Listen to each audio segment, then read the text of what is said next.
Let me try that again. Hello, ladies and gentlemen, and welcome to the Steel City Sports Report, where we talk everything Steelers, Penguins, and Pirates. I am your host, Brady Vini, and we are live on a very special night, the 2025 NHL Draft, about to begin here in a matter of 10 minutes. Going to be a very exciting night, and of course, we are going to talk mostly about what the Pittsburgh Penguins are going to do this evening. Some exciting news and rumors surrounding them. Are they going to trade up? Are they going to stay put?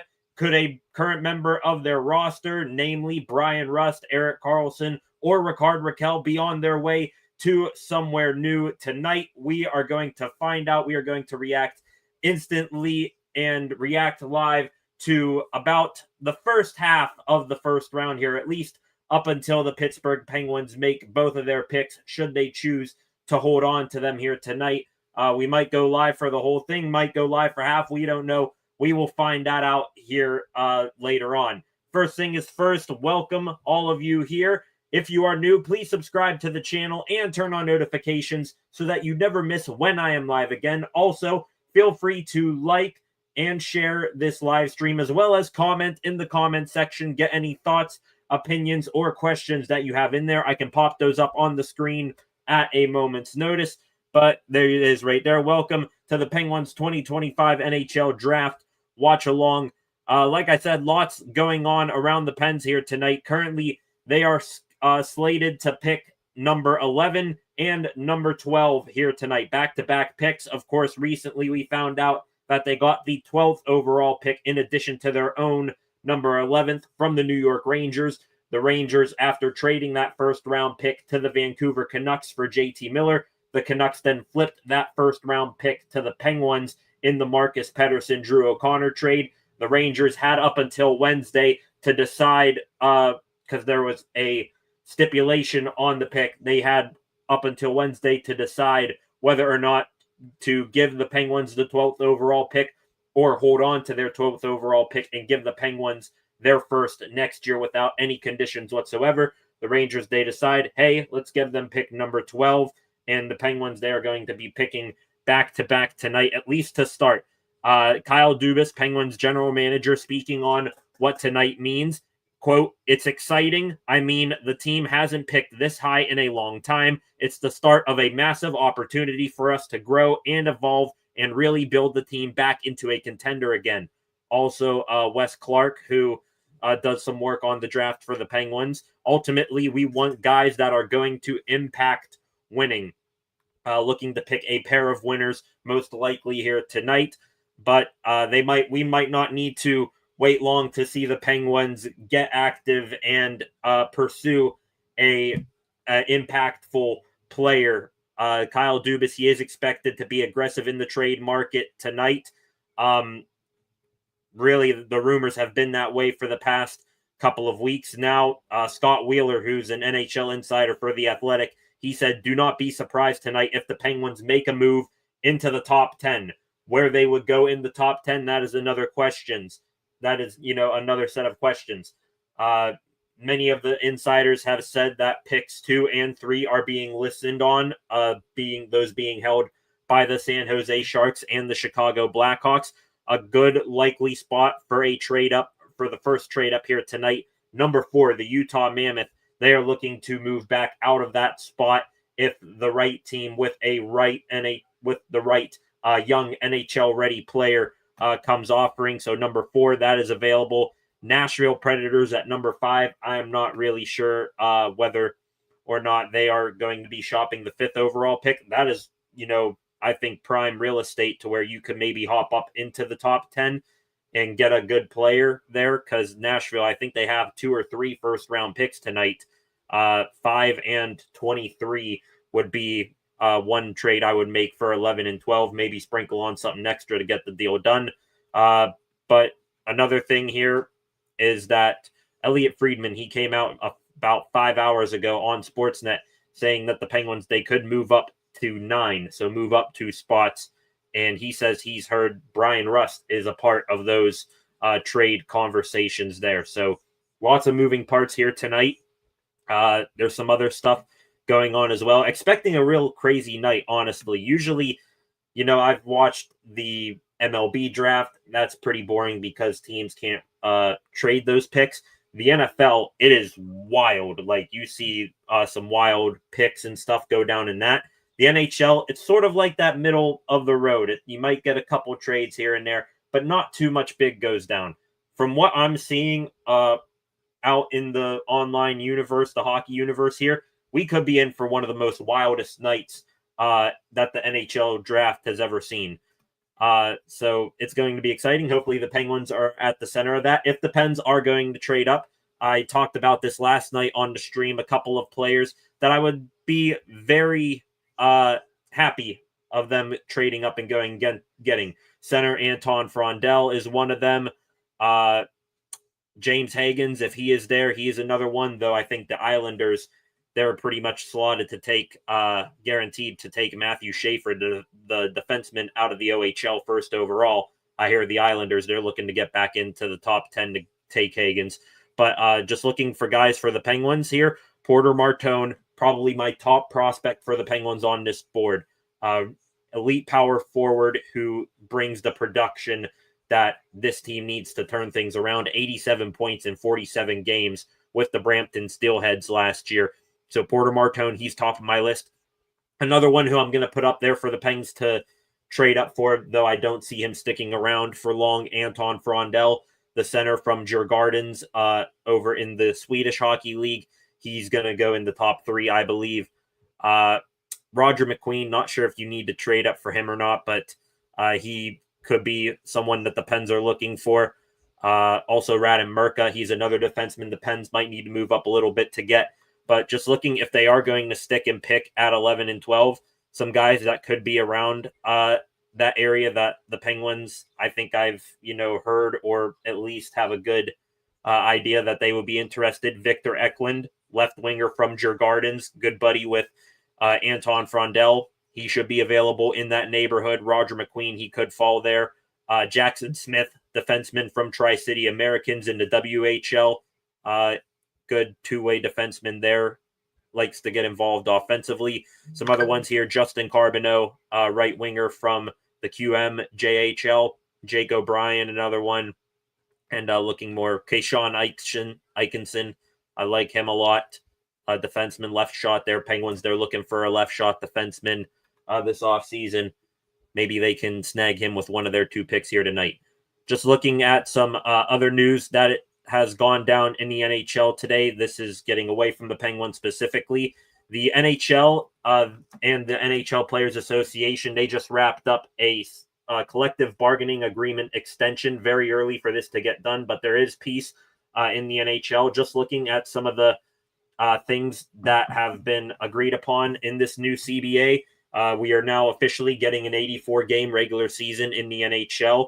So preseason games, I think those have been knocked back down to 2. So 84-game regular seasons. Also, the contracts that you can sign players to, the length of those have been reduced a bit. 7-year max contracts for players re-signing with their teams. That drops down from 8. Also, the what we've seen a bunch of the 7-year mega deals that you see for unrestricted free agents, those got knocked down by a year as well, down to 6. There is also full-time emergency backup goalies now, so the days of seeing Zamboni drivers and beer league goaltenders get off work from their 9 to 5, go to an NHL game, and then maybe get in there if both goalies get hurt. Those days are now done.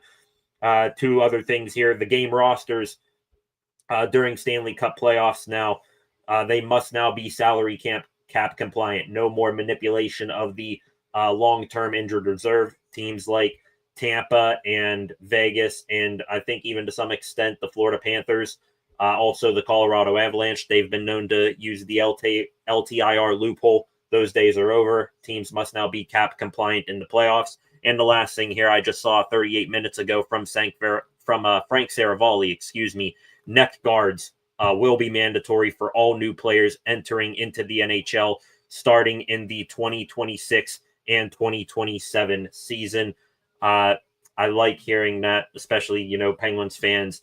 It hit a little close to home here. He was only here for, a little while in his career, but the passing of Adam Johnson a couple of years ago, neck guards now will be fully implemented after the tragic event of what happened to him. Looking at some other stuff that has gone down in the NHL today, some other big news pieces. Noah Dobson, from defenseman for the New York Islanders, he has been traded to the Montreal Canadiens. That happened about 4 hours ago. The Canadiens, in return, sent to the New York Islanders picks 16 and 17 in the first round here tonight, and forward Emil Pianiemi. Noah Dobson, upon his arrival to the Canadiens, received an 8-year, $9.5 million AAV contract extension. So the Islanders, they are in a good spot to make some noise here tonight with Dobson now gone. Like I said, they are pretty much guaranteed to take Matthew Schaefer first overall, and they got now 2 extra first-round picks to maybe trade up back into the top 10 ahead of the Penguins and others. Up in Leafs land, Toronto, their former captain, John Tavares, he just signed a 4-year extension today. That is a $4.38 million average annual value. Also, I heard a little rumor that they have gone back to the negotiating table on Mitch Marner. That would be absolutely insane if Marner were to re-up there. I still think he is going to go somewhere else. I've heard, Carolina Hurricanes, LA Kings, even I think the San Jose Sharks said that they are going to offer him a bunch of money, but probably not going to go there. Last thing here, the last big signing that occurred here today. This happened just 54 minutes ago. The Conn Smythe winning forward for the back-to-back Stanley Cup champion Florida Panthers, Sam Bennett.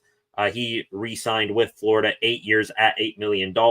The more and more over the past couple of weeks, with the playoff performance he had, I think somewhat a team-friendly deal signing 8x8 back there in Florida. Now we got to wait and see what the Panthers are going to do in free agency. Are they going to be able to bring back Brad Marchand or Aaron Ekblad? We will see. Also, if you see me tonight looking down this way, that's because on a smaller screen here, the Pittsburgh Pirates, getting away from hockey here, they are in action. They are about to throw first pitch in game 1 of a 3-game series against the New York Mets. Almost said New York Islanders because we're, watching hockey here. Also, the Mets, just like the Isles, blue and orange, their colors. So should be a fun night here. Like I said, expecting some fireworks early in tonight's draft. Just looking here at some other rumors I've saved here. The like I said, the Canadiens and Islanders, they aren't done making moves yet. The Vancouver Canucks, Columbus Blue Jackets, and LA Kings, they are looking into making a couple of trades tonight, whether that's for players or picks. We do not know. Second overall pick, of course, that belongs to the Chicago Blackhawks or San Jose Sharks. Those 2 picks, they're in order. The Sharks 2, the Blackhawks 3. So it should be a interesting night here. The event just went live here on ESPN. They are showing all the Zoom footages from all the draft centers for NHL teams around the league right now.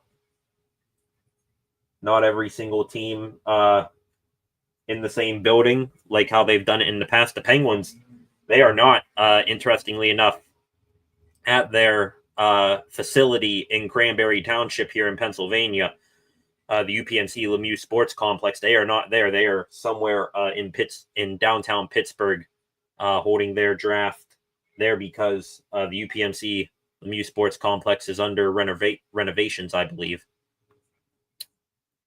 Just one more thing here before we get started here tonight.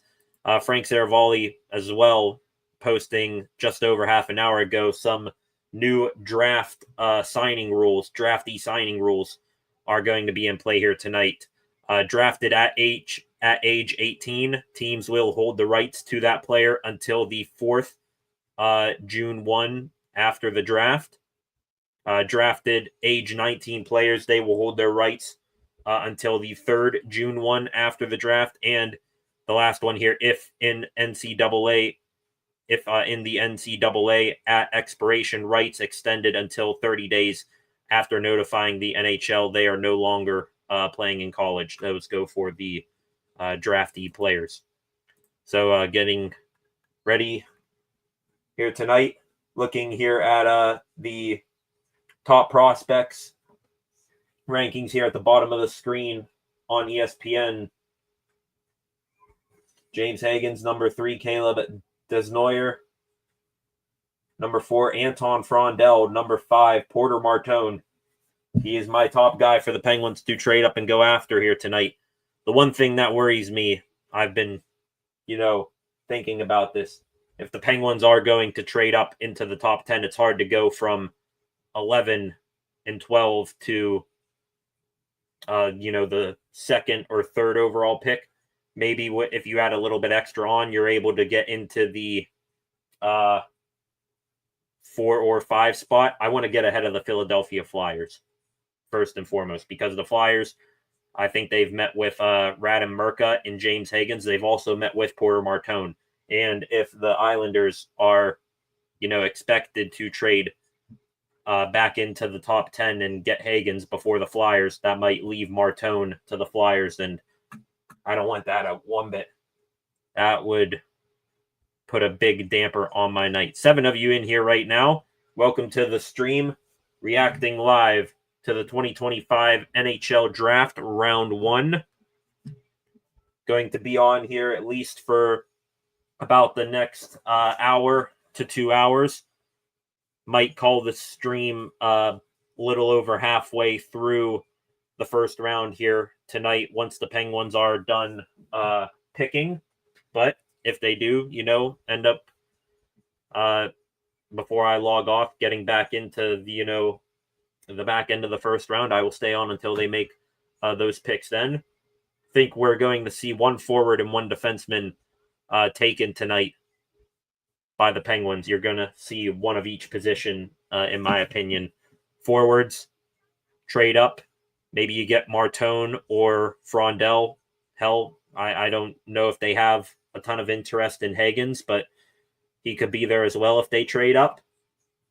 If they stick and pick, you're probably looking Victor Eklund or maybe Roger McQueen if he's there. Justin Carbonneau. Not sure who else is there. Colin Potter is there as well. Jake O'Brien. If they're looking for a defenseman, Matthew Schaefer is probably going to go first overall. They would need to trade up, in my opinion, if they were to get Radim Murka, who I think is the 2nd best defenseman in this class. If they stick and pick, maybe there's a slight chance Murka falls to them at 11. If not, you're probably looking at Kashan Eichson or Jackson Smith around that area. Waiting here. We are in a commercial break. Of course, as I was just talking about them on the prospects best available list here at the bottom of the screen on ESPN. Eichson, number 11 on ESPN's rankings. Victor Eklund, number 11, right where the Penguins are picking. Going to be hopefully a successful night. Showing here, looks like we're about to get underway here soon. The list of first overall picks by the New York Islanders in team history. John Tavares, Rick DiPietro, and now the graphic is gone. So here we go. Gary Bettman, ladies and gentlemen, is walking to the podium. We are about ready to get underway this evening.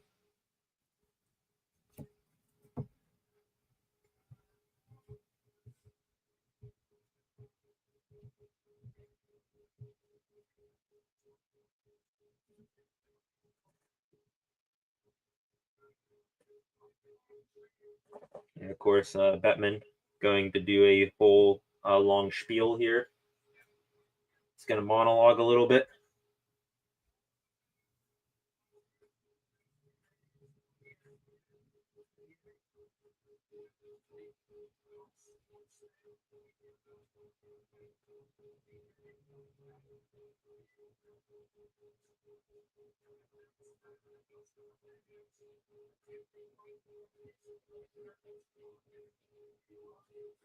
Well, he keeps talking and talking. Say the draft is underway here, Gary. We're 10 minutes into this thing now. Also, draft being held in Los Angeles this year. It's at some theater. It's not at the Kings arena like how normally in the past the draft will be held at the rinks of the host cities. Now they are just going to different venues. Last year it was held in the Sphere in Las Vegas. That was a pretty cool experience.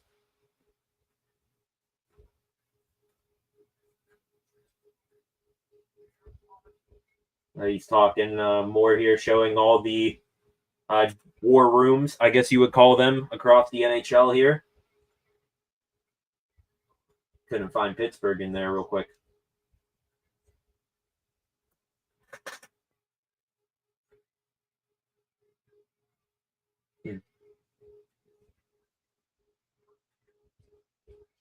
The Peacock Theater, that is where they are. He is saying right there.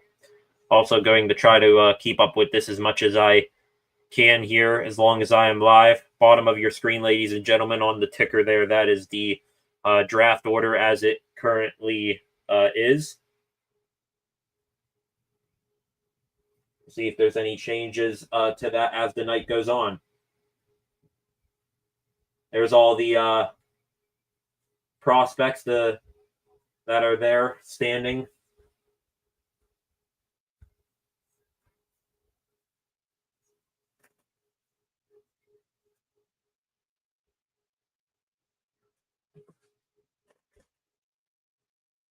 All right. Maybe we get underway here anytime now. We're about 2.5 minutes into this now.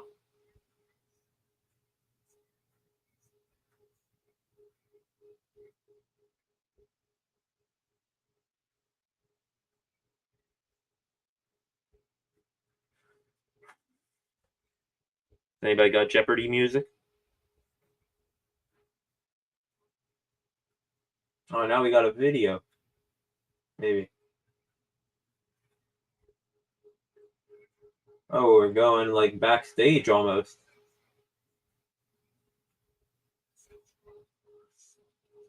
They're going like a interview here with the Islanders. Also, I like it. That's pretty cool. The stars on each side of the screen here. There's Sid up there, top right corner. 05, first overall pick. Lemieux over here as well on the top. 1984.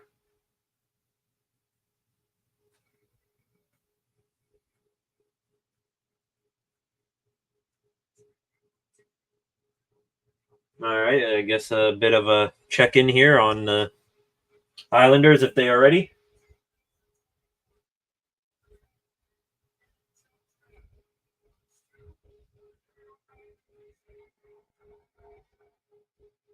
Here we go.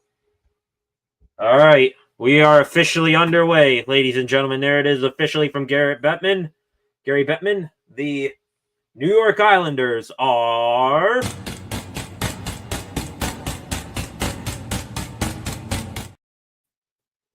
Islanders. 3 minutes between each pick here in the first round.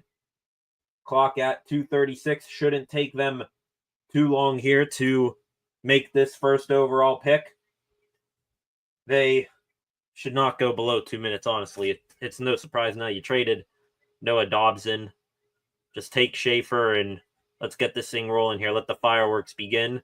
Got other graphics as well. Trade alert graphic. If there's a signing, an extension at all here tonight, we will do that as well.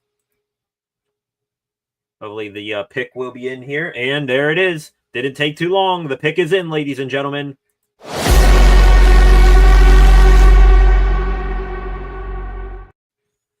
Pick number 1 has been made in the NHL draft.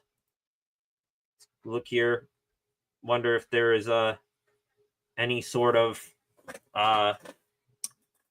news going on Twitter. There it is. Some news here. Darren Dreger, TSN NHL Insider. The Penguins have designs on moving into the top 10 of the draft.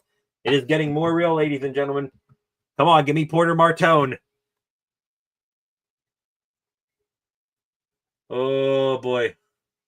Josh Yohe, who covers the Penguins. He is there in person. Pens head coach Dan Muse, seeing a picture of him. They are in the house at their draft war room. All right, here we go. Here comes the selection, ladies and gentlemen.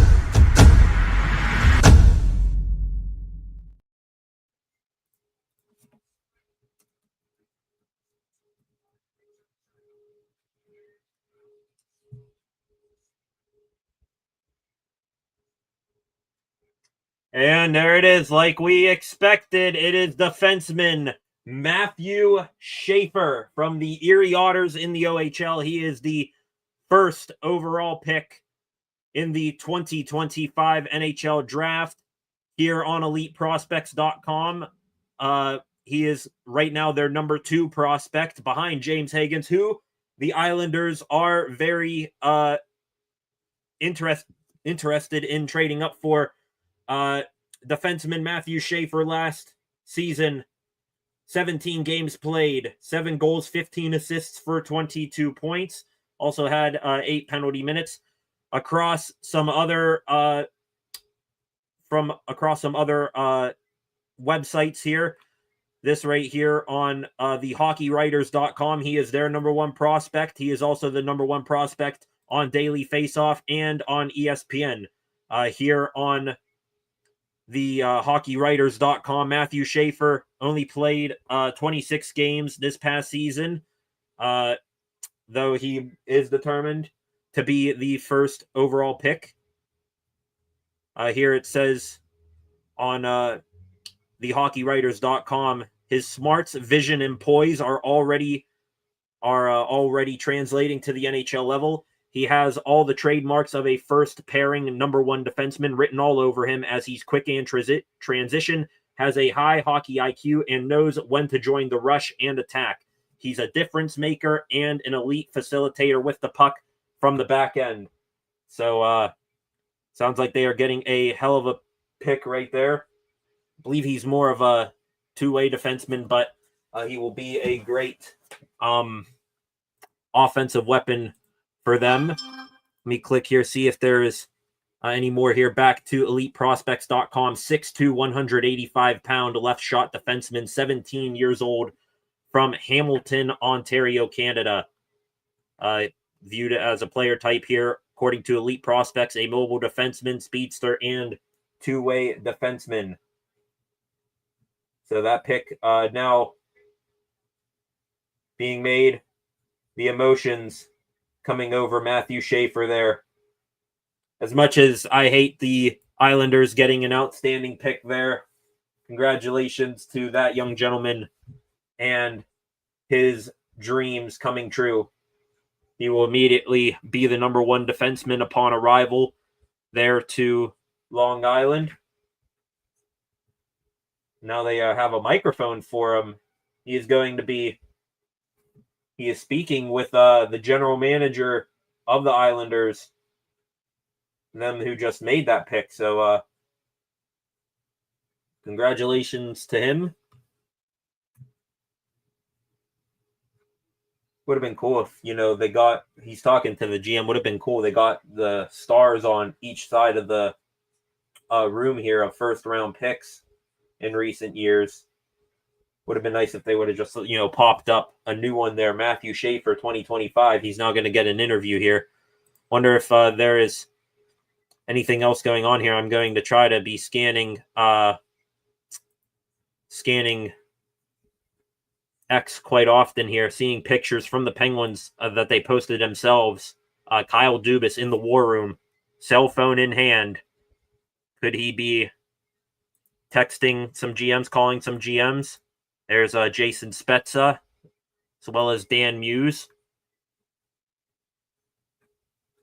Not, I guess the NHL isn't big enough yet that we haven't seen any tipped picks on X yet.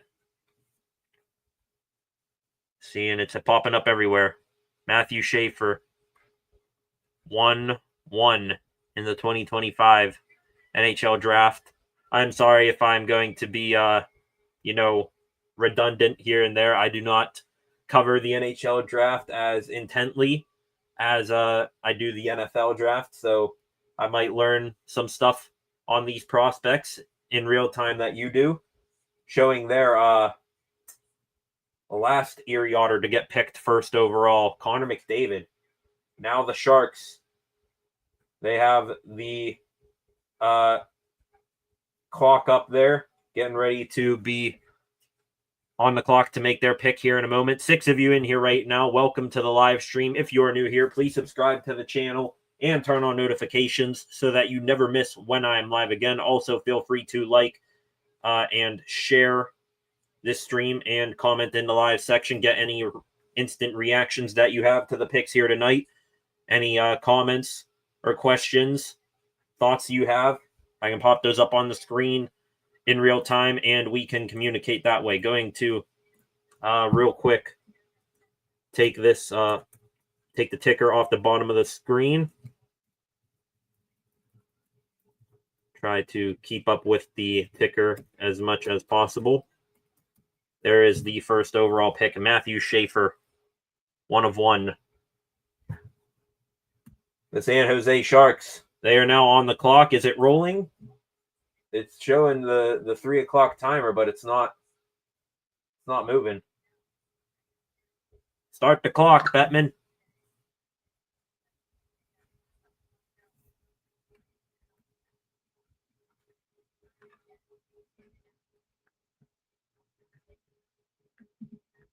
We're getting here. Are they started yet?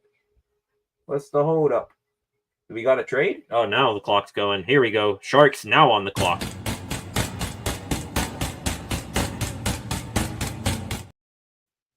What are the Sharks going to do? Are they maybe thinking of trading out? Do they got a team on the phone? If not, I heard Anton Frondel. He could be going in this spot. It's him and Michael Misa. They're the two consensus top centermen in this draft class. According to EliteProspects.com right here, Misa, the number 3 prospect in their rankings. Frondel, number 5. Who's number 4? The guy that I want. The guy that I think a lot of Penguins fans want if they do trade up, Porter Martone. Going to watch the clock here very intently for the Sharks here, if they're going to stick and pick or if they have got a trade possibly. In other news, watching the Pirates game live right here. It is 0-0, top of the second here with 2 outs on the New York Mets. Tonight, the game started actually same time as the draft, 7 p.m. Started in a 20-minute rain delay.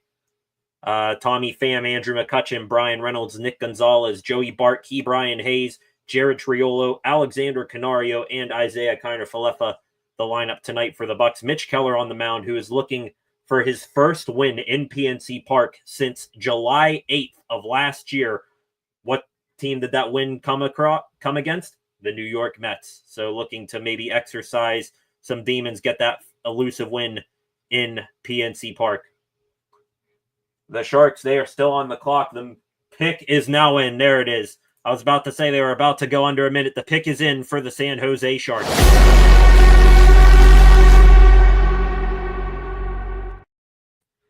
Are they going to stick with Frondel maybe? Get another centerman to play behind Macklin Celebrini?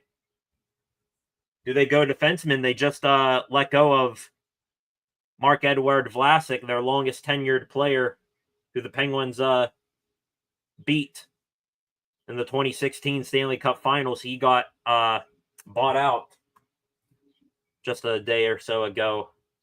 They go defense. Seems kind of high for them to take a defenseman with Schaefer now gone.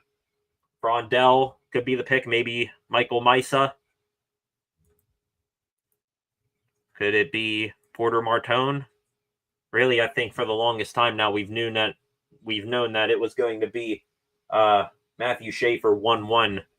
Now the twists and turns could begin. Welcome to the stream, everyone.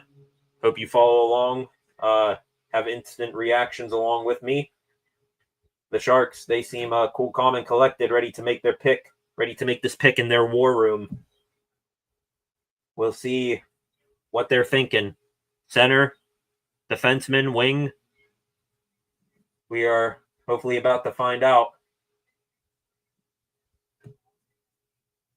Be crazy if they went Victor Eklund or William. Yeah, Victor Eklund. They have William Eklund as a left winger, his brother Victor, in this draft class. What if they just say, hey, let's put the brothers together? That would be crazy, but that would be a hell of a reach, in my opinion.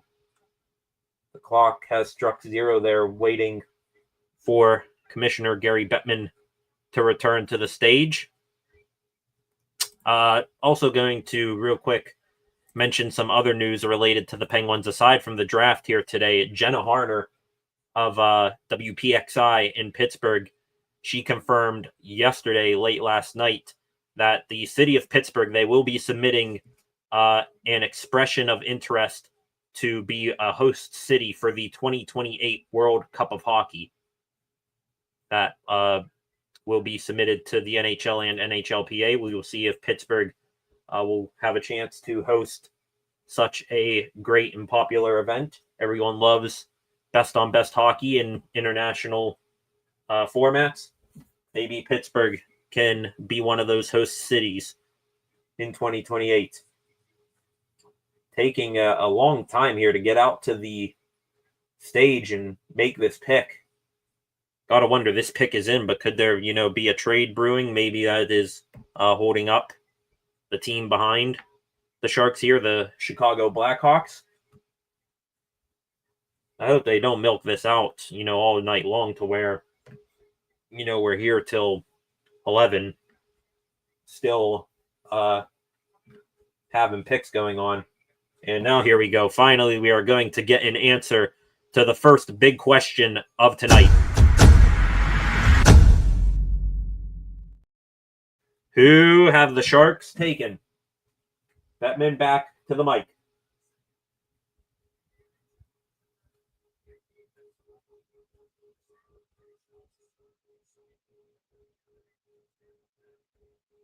Oh, wow. Okay, so it's not the pick I'm reacting to, first and foremost. We are going to get a special person to make this announcement for the Sharks.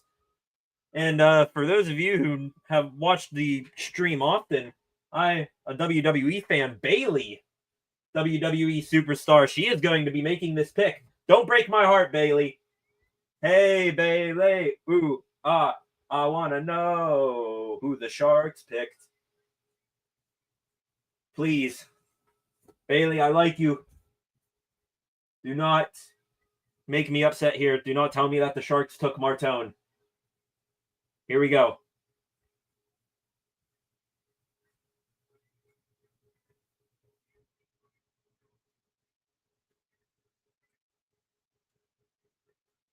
There we go. All right, they did go center, and it is Michael Misa.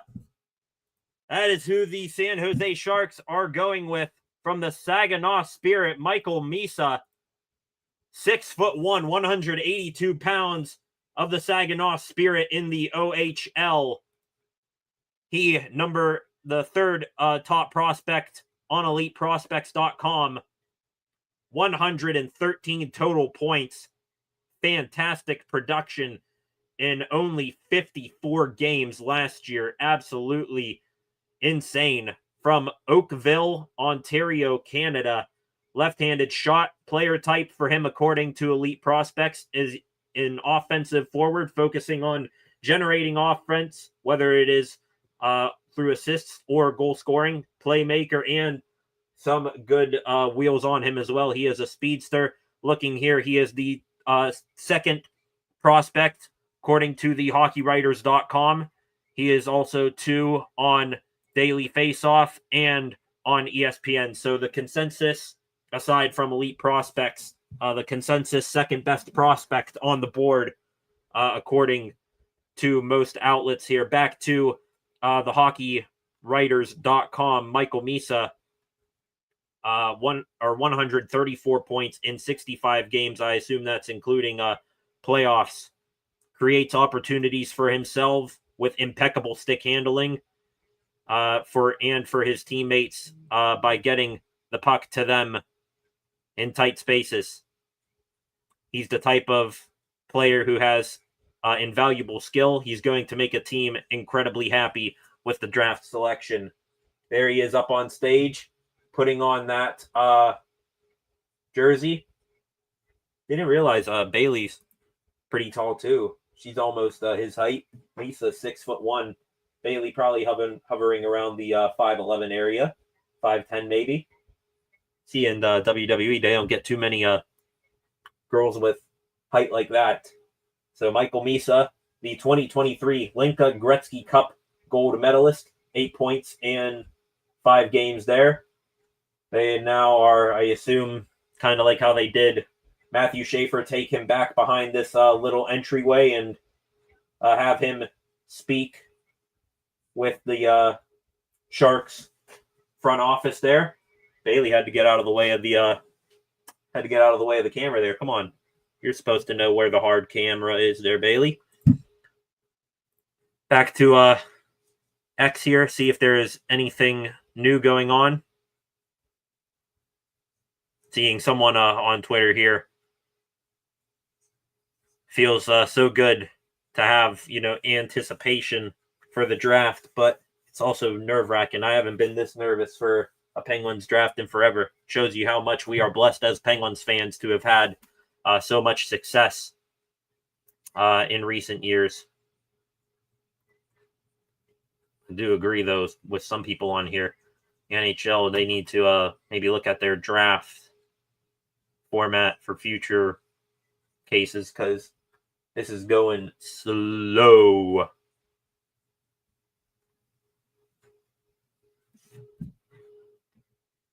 There's a cool graphic for there from Sportsnet. The future is teal. Celebrini, Will Smith, and now Michael Misa. 62 goals, 72 assists in 65 games, according to the graphic at the bottom of ESPN's screen here. Almost a goal per game, not including the assist category. Some strengths here for him that they are showing: 200-foot game, possession driver, hockey IQ.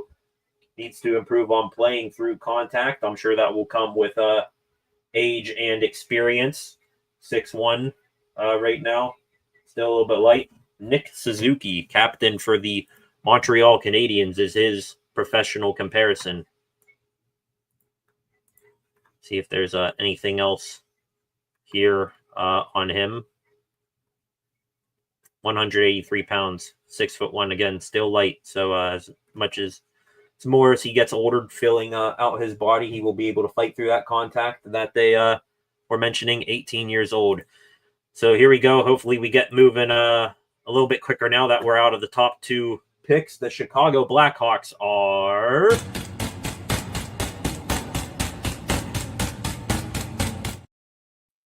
They are on the clock. We are now in prime trade territory. Even though the Sharks were dangling out the number 2 overall pick, I thought it was, highly unlikely that they would move on from that. The Blackhawks here, I think they're, more likely, but not by that much, to maybe trade this pick. We'll see here if Chicago makes a selection. Then you got Utah at 4, Nashville at 5. I'm sure tons of phones in NHL front offices, they are blowing up right now. See if anything else. The pit in the stomach. It's getting knot in the stomach is getting more tight here. Michael Misa now getting interviewed. I'm sure that's his brother right here. Back to the baseball team real quick. The Pirates, they are up 1-0 right now. They have runners on the corners with 1 out. here in the bottom of the second. So, hey, at least we got Mitch Keller a lead. Haven't been able to say that often. Chicago Blackhawks, they are now down to 50 seconds to make this pick. Could they be on the phone with someone? Clock ticking, ticking, ticking, down, down, down here. Getting into some crunch time here. 35 seconds now. Could something be brewing? Anything new going on here? Now there it is. The pick is in, so they are going to stick and pick the Chicago Blackhawks.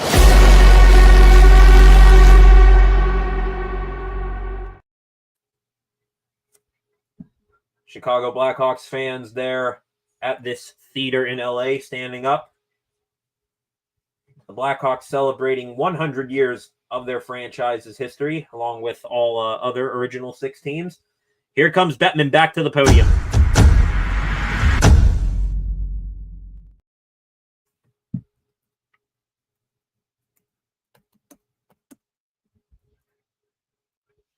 And we are going to have another announcer here, special person making this pick. And Jeremy Roenick. Hey. Roenick's making the pick. Hell yeah. All right, at least it's, not anybody I don't know making these picks. By the way, Roenick, cool guy. While he's making the selection here, got to meet him when I was a kid. Roenick, cool guy. Meet in person. Cool guy. The Pirates now taking a 2-0 lead. Hell yeah, Bucks. Let's keep it rolling here. Hopefully things are going good here for the Penguins. We'll see if what the Blackhawks pick here in a minute after Roenick's done talking.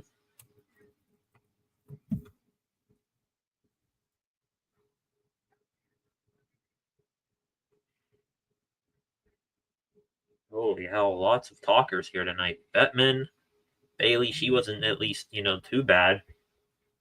Roenick here. We're like 60 seconds over here now. I love you, but we got to pick up some speed here. Here we go. And there it is. Another center. And it's the one who we were,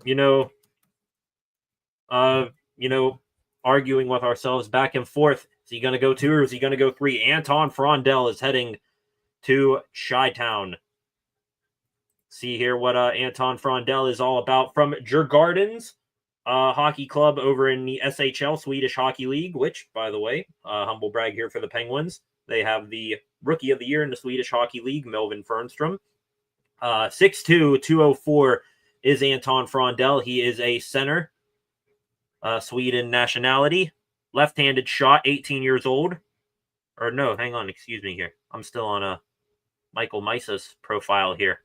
There's a Frondel. He had 22 points in 27 games last year. The 5th top prospect, according to EliteProspects.com. It still is 18 years old, left-handed shot. His player type, according to Elite Prospects, cerebral tactician. He is also a dangler and a two-way center. So wonder how he will fare playing with Connor Bedard. Both sound like, similar play styles there, except for Bedard. He's not really a two-way guy. Looking where else Frondel is, he is all the way down at number 7 in the prospect rankings for the HockeyWriters.com for the daily faceoff. Frondel number 5, just like Elite Prospects, and on ESPN he is also number 5. So seeing a lot of similarities across all these hockey websites here, where they are. Back to the Hockey Writers here. Frondel, 25 points in 29 games, has the awareness, drive, and compete that will translate to the pro level. He's able to expose open lanes to attack swiftly, and when he gets to the high traffic areas, he's difficult to contain. He can pull off moves quickly and accurately to protect the puck well to fend off the opposition. So Frondell heading to Chicago. I like that pickup for them. I like that pickup more than, I think how Frondell would have fared in San Jose. We will now see if anything will come about now. Now we are into true possible craziness territory here. Pick number 4, the Utah Mammoth. They are on the clock here. Could they be making a trade here? Can Kyle Dubas put together a convincing enough trade package? They already made a splash, shipping Josh Doan and Michael Kesselring to the Buffalo Sabres for J.J. Peterka just a couple of days ago. The Penguins, I think they were, one of the outskirt teams, just at least calling to see about Peterka's availability.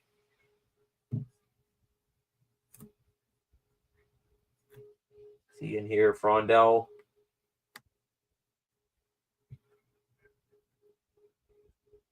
Can be anything else going on here? I hope they don't do this with every single prospect, in the building, waiting for them to go back and talk with the front office of their new team. Wow, the Pirates now 4-0.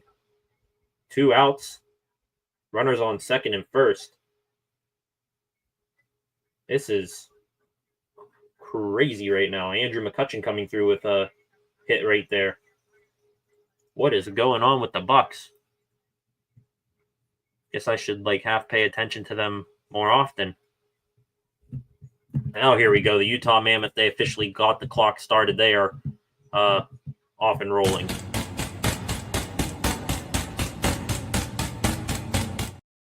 There has been so much trade, speculation about Utah possibly trading this pick to someone that I don't even know who they would possibly be, looking at. Looking at the list here, could they make a splash, get James Higgins? I don't know. Roger McQueen, another forward. Could they go defense to maybe replace Michael Kesselring? Jackson Smith, Radom Merker are there. Caleb Desnoyer, he is there. That could be their pick here from the QMJHL. 76 points in 49 games for him. Mammoth still on the clock here. Down to 1:50 now.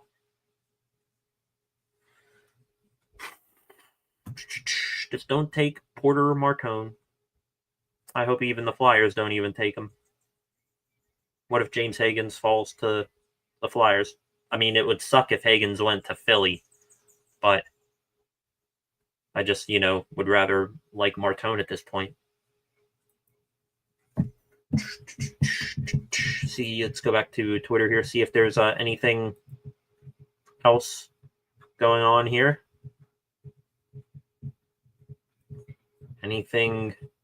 Any new bit of information going on? Apparently Juan Soto in the baseball game here did something stupid. Meanwhile, Pirates Twitter, everyone I'm seeing just shocked that the Pirates are actually looking like a competent team offensively. Gosh, they're doing that, then they'll probably,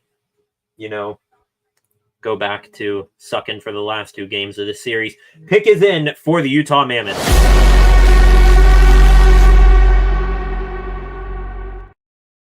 So they are staying put where they are, and they are going to make a selection here. Top center left on the board here, according to Elite Prospects. Number 9, Caleb Desnoyers. Hope I'm pronouncing that right. I probably am. He's, I assume, Canadian, went to the Quebec Major Junior Hockey League. So Desnois. I don't know if there's any French accent on that. Roger McQueen, also there. He's just listed as a forward here, so I assume he can play wing or center. Here comes the pick.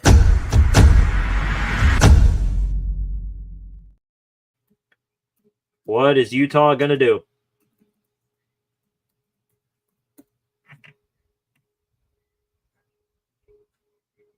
Holy hell, another celebrity pick here, special person pick.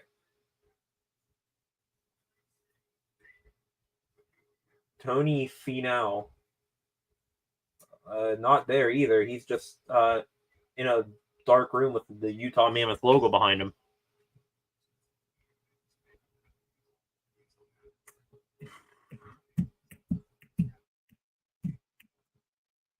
Can we speed this up? We are now 45 minutes and we've only made 3 picks, about to make 4.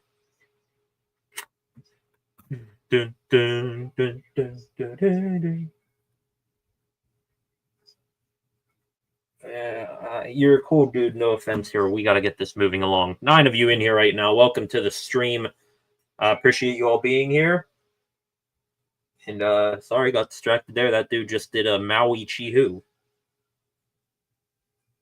Okay.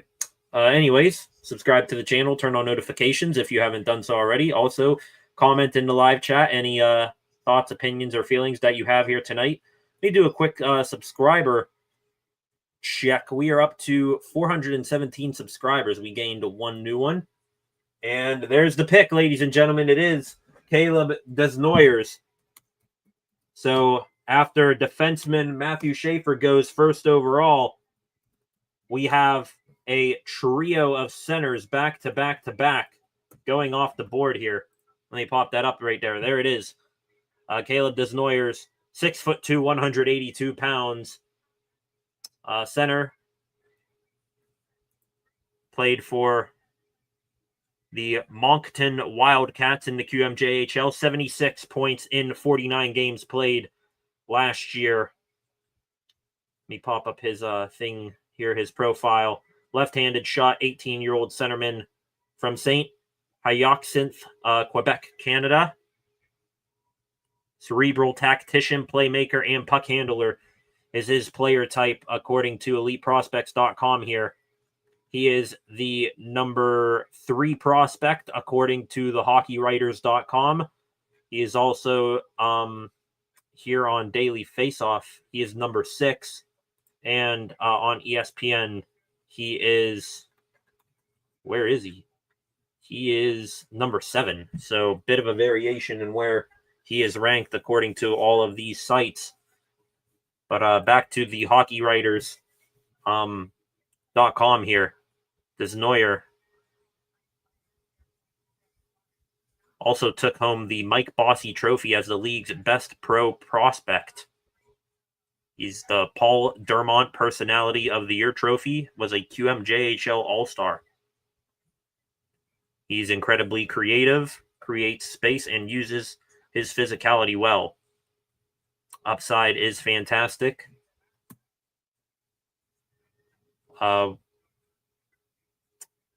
His team claiming the league championship.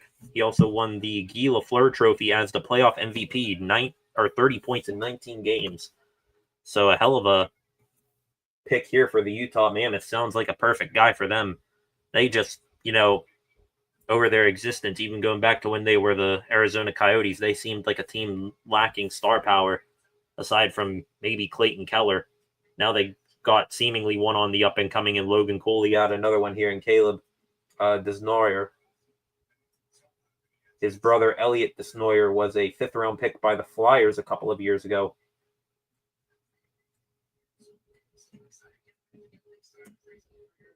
Still doing these interviews with prospects in their front offices. Doesn't that seem like something that could, go on, while the next team's on the clock? Predators due up next. They're picking 5th. Let me update the graphic here at the bottom.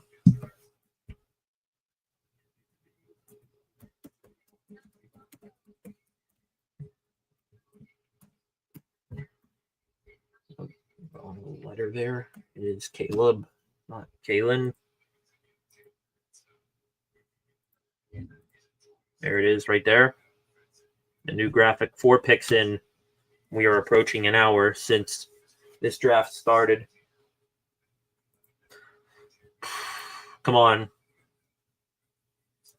Either I hope the Nashville Predators pick and don't take either Hagens or Martone, or if Hagens goes here, then please, Flyers, do something stupid. Do not take Porter Martone.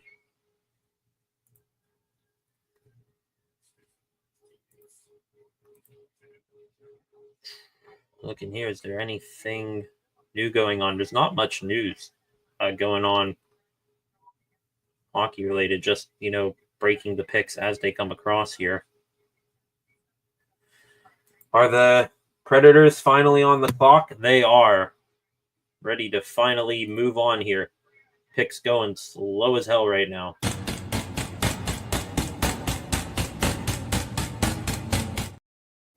Come on. We got a trade yet? I thought we were promised, a exciting night filled with twists and turns left and right. We haven't gotten them yet. Predators 2:25 now and counting down on their draft clock.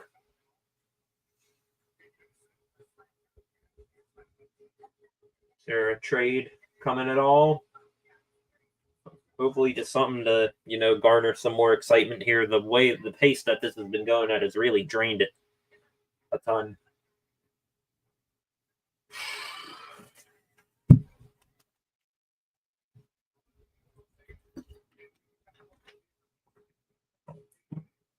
Update on the Pirates game going on here. Bottom of the third, 4-0 still. Nick Gonzalez up to bat.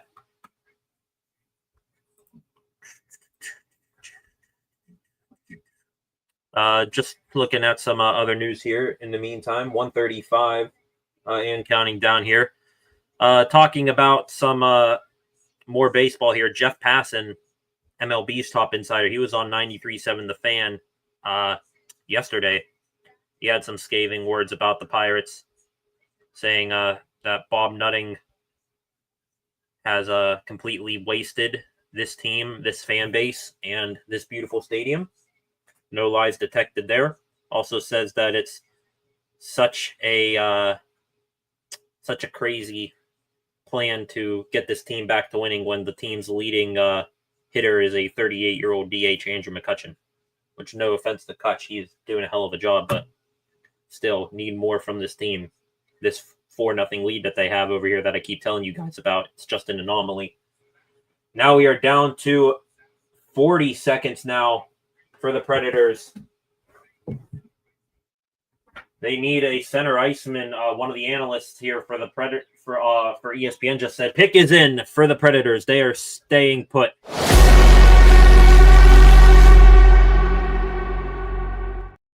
One of the analysts for ESPN saying that the Predators, they need a centerman. They got a pretty good, talent at wings. Stamkos, Marchessault, Forsberg. I'm sure others that I'm forgetting right now. But they need a centerman. Not sure if there's one that stands out above the rest here. 3 just went in a row. Here we go. Here comes the selection.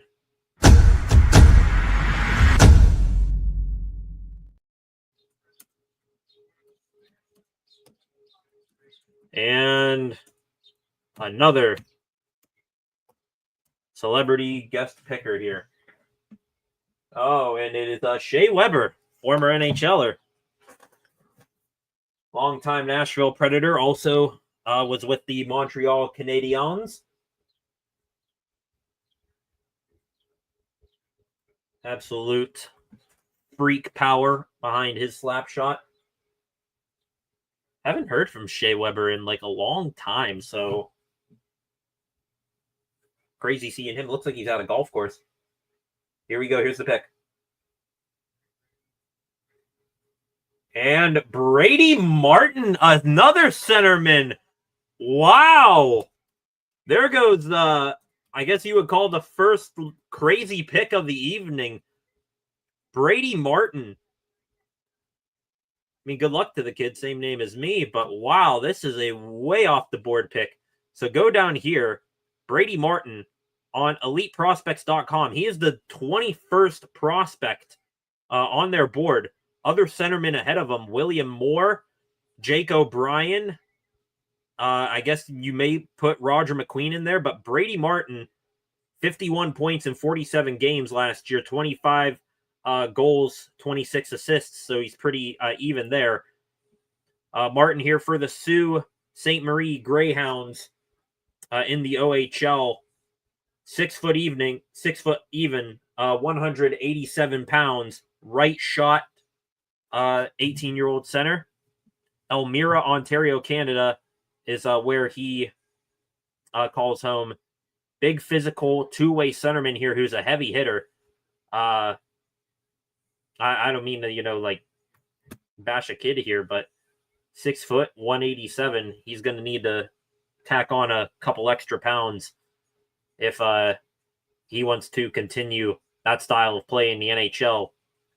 Heavy hitter. Would not have guessed that would have been his play style here. I have no idea where the hell he's going to be in these rankings here. Let's go here. This is thehockeywriters.com. Where is Brady Martin slated at? Don't see him here near the bottom. So he's got to be more up top here, right? Brady Martin, the number 6 center on EliteProspects.com. Back here to the Daily Faceoff, Brady Martin, number 8. And on ESPN, he is number 13. The HockeyWriters.com, Brady Martin. He's a tireless worker, incredibly aggressive, and a devastating hitter, making it a nightmare to go toe-to-toe with him.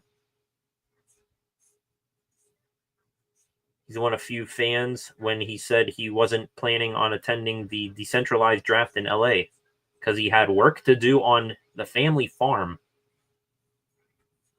Cool. Family guy. I can respect that out of him. So I guess I take it back. 187, 6 foot even. He's a, on the farm, country boy bit of a sleeper build to him. Now we are finally going to commercial here. I'm going to take a quick break, update this bug here at the bottom of the screen, and I'll be back here in a minute when they get back from commercial. We'll see if anything exciting pops off as the Philadelphia Flyers, boo, please do something stupid, are about to come to pick.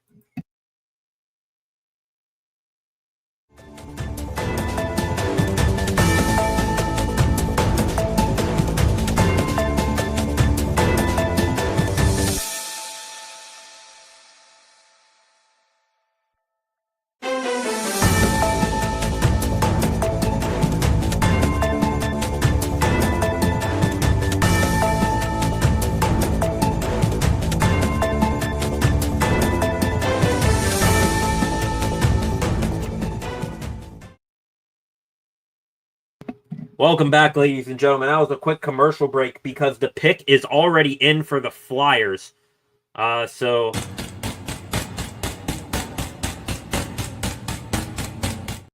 that was them on the clock. Their pick is in.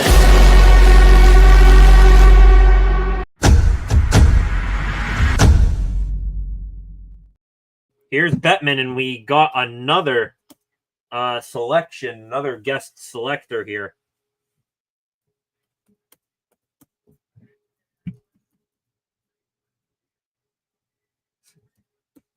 Is this Charles Barkley? Barkley's making the pick. Charles Barkley making the pick here for the Flyers. Like, I got the TV on low here, so I don't, pick it up on the mic here. Here we go. What do we got here? Please do something stupid. I know that you're probably going to take one of James Higgins or Porter Martone, so the Penguins still have a chance to maybe trade up for him. Take Higgins. Oh, boy. Oh, boy. Here we go.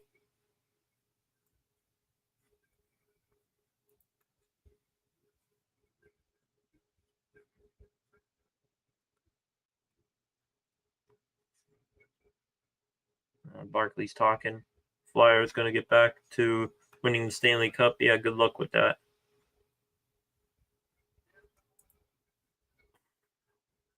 Okay, come on. Oh, welcome back to Philly. Rick Talkett, yeah. Here we go. Come on.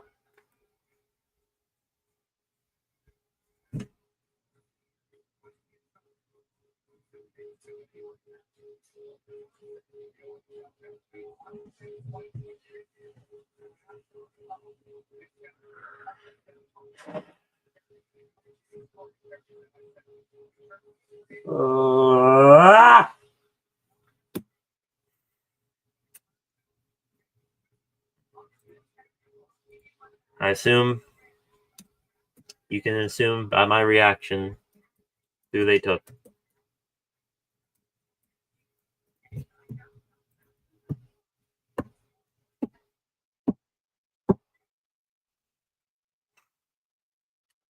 Porter Martone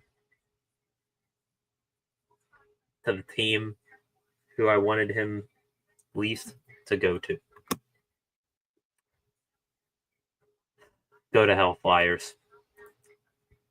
Porter Martone, who is my favorite prospect for the Penguins to possibly trade up and go get tonight. They can't get a deal done with any of these teams in the top 5. And the worst case scenario is realized. 6'3", 204 of the Brampton Steelheads in the OHL. He's a right winger. Stuff I've heard about him. I just heard them give another example there. He's like a young Corey Perry. I've also heard he's almost like a third Kachuk brother. And now he gets to go to a team which he's going to do well for them. He is going to be loved by that fan base. They love carnage. He's going to cause it. Also a hell of an elite goal scorer as well. This is worst case scenario. Damn it. Right shot, right winger, 18 years old.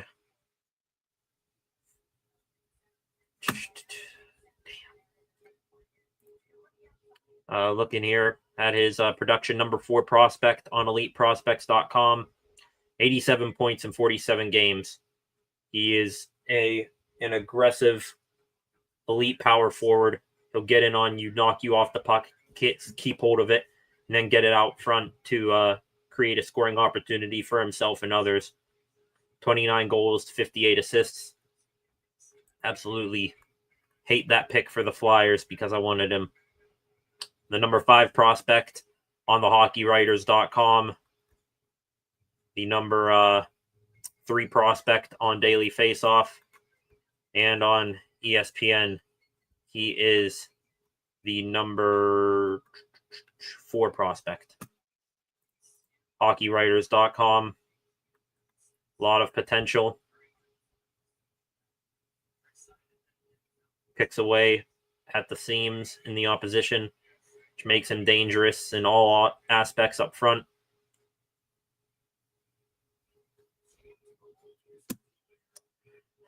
Martone is a Flyer. I hate that so much.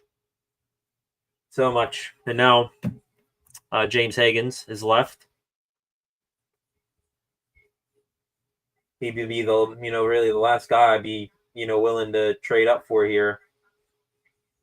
Boston on the clock here. Could be going here. Damn it.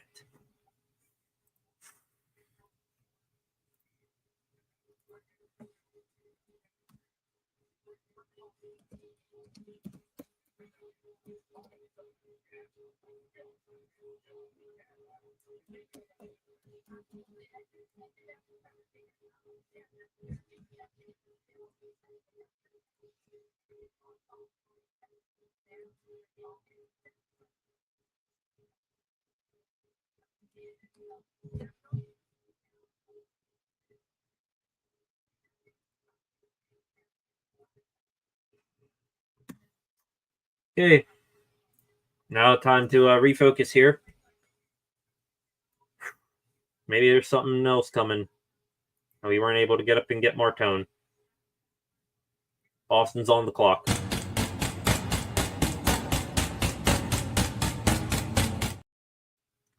Could this be where the James Higgins slide ends?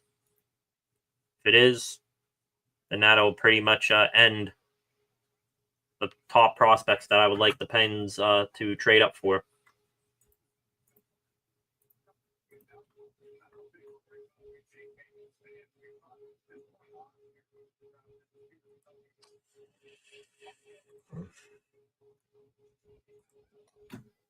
Boston now down to 1:15 left on their clock. As if the Martone, selection wasn't, scathing enough. The New York Mets are on the board. Juan Soto hit a solo home run. This is, not a surprise either. I think Martone, he met with the Flyers a couple of times. One of them, I think, was reported last minute before he got to LA. Bruins now down to 40 seconds. They're taking it down to the wire here, maybe waiting to make their pick. 30 seconds now. Anton Frondell walking off the stage behind Porter Martone here. That sucks to see him in that disgusting orange jersey.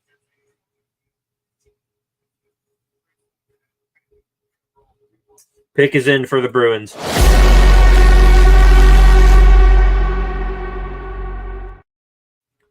That's all right. He'll be a Penguin one day. Joke's going to be on the Flyers when the Penguins have Gavin McKenna next year. That'll make all of this dread of this current moment go away. So looking else, who's really available here for the Penguins. James Higgins, he's the last guy that would be, trade up territory for the Pens after that. Or then looking at the most likely sticking and picking. Victor Eklund. Here we go. Here comes the Bruins selection. Here it is.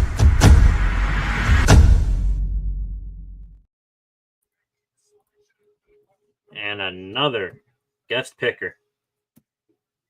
The Penguins have a guest picker. Does he make both picks?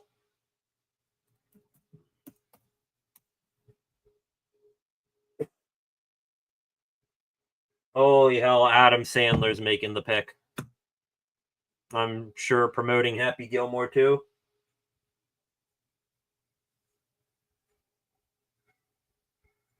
And there it is. The Bruins taking a Boston College guy.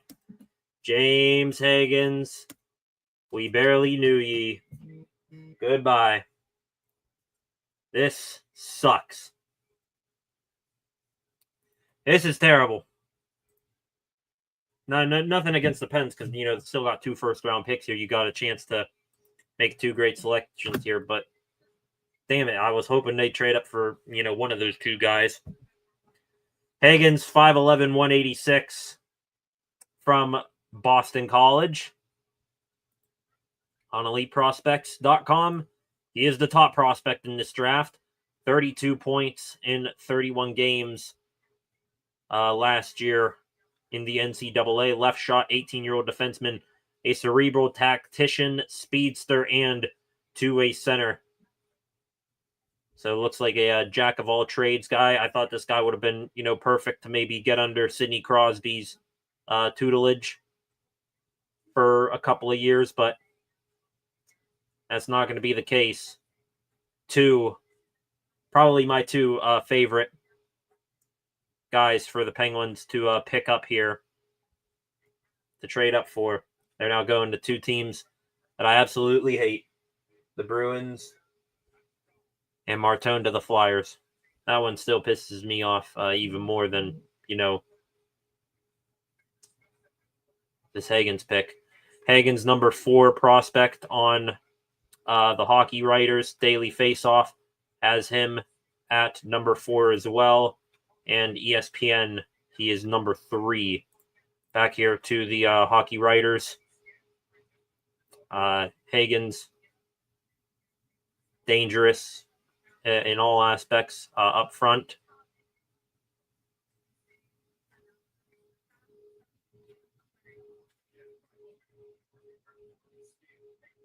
Actually, I read Hagen's thing for Martone. Martone, back to him. Combination of size and tenacity allows him to win battles easily and bully his way past opponents. He's not afraid to chirp, drop the gloves, and get under the opposition's skin. Doesn't that sound like a perfect Flyer? Doesn't that sound like a guy that you will want to trade up and keep away from the Flyers? Part of, making a pick in drafts is to not only draft a need for you, but to also keep guys, the perfect player, away from your most hated opposition. Fortunately, that's not the case.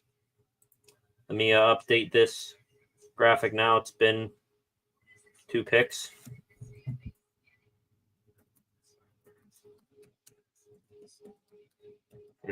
Doing an interview with James Hagens over there.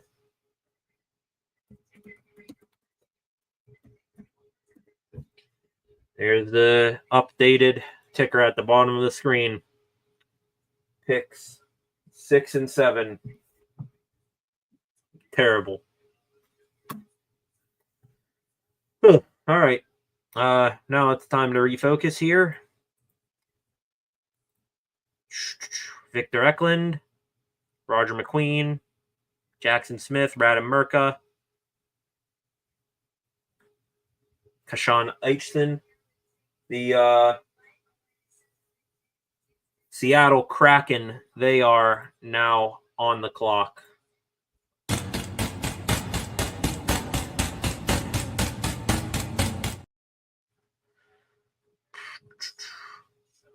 At this point, I don't know where Seattle's going. This might be Brad Merka, maybe. Wonder what their needs are. They, of course, just fired Dan Bylsma after the season.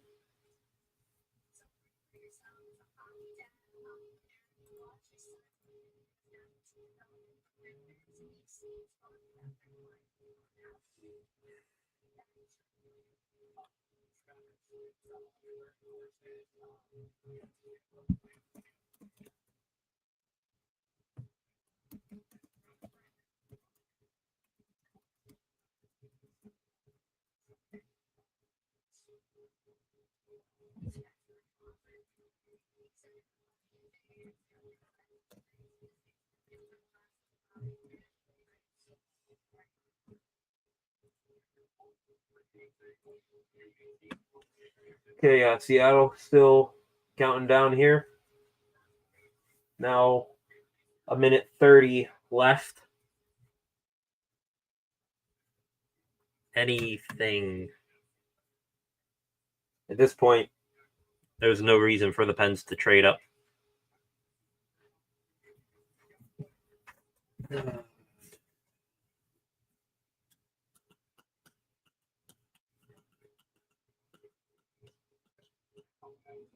Now, 1:05 left.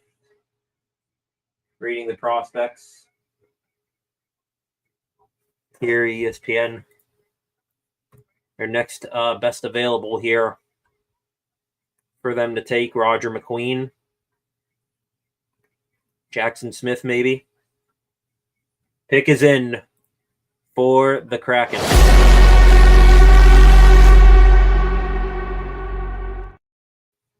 Damn the Flyers. Tells you how much, us Penguins fans aren't used to being in this, caring so much about the draft. Tells you how much success we had. Guess that's, the bright side looking at this. Get ready for the Kraken. Wonder where they're going to go with this pick. Welcome, 8 of you in here right now. I appreciate you joining me here tonight. Please subscribe to the channel and turn on notifications if you have not done so already. Also, like and share this stream and leave any comments that you have in the comment section. Here comes the pick for the Kraken.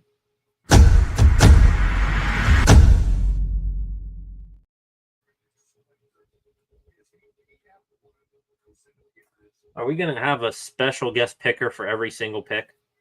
Like, at some point, let's get it moving. Kyle, I don't know what you have planned at this point. Please just, make your 2 picks and let's get on with the evening.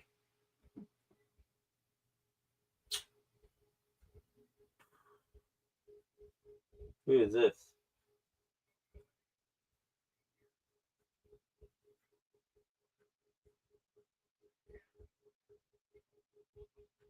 Is Jerry Bruckheimer, Kraken co-owner.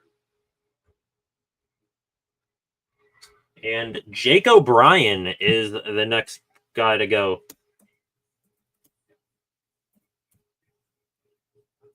Jake O'Brien to the Seattle Kraken. Another centerman here. Centerman going fast and furious here.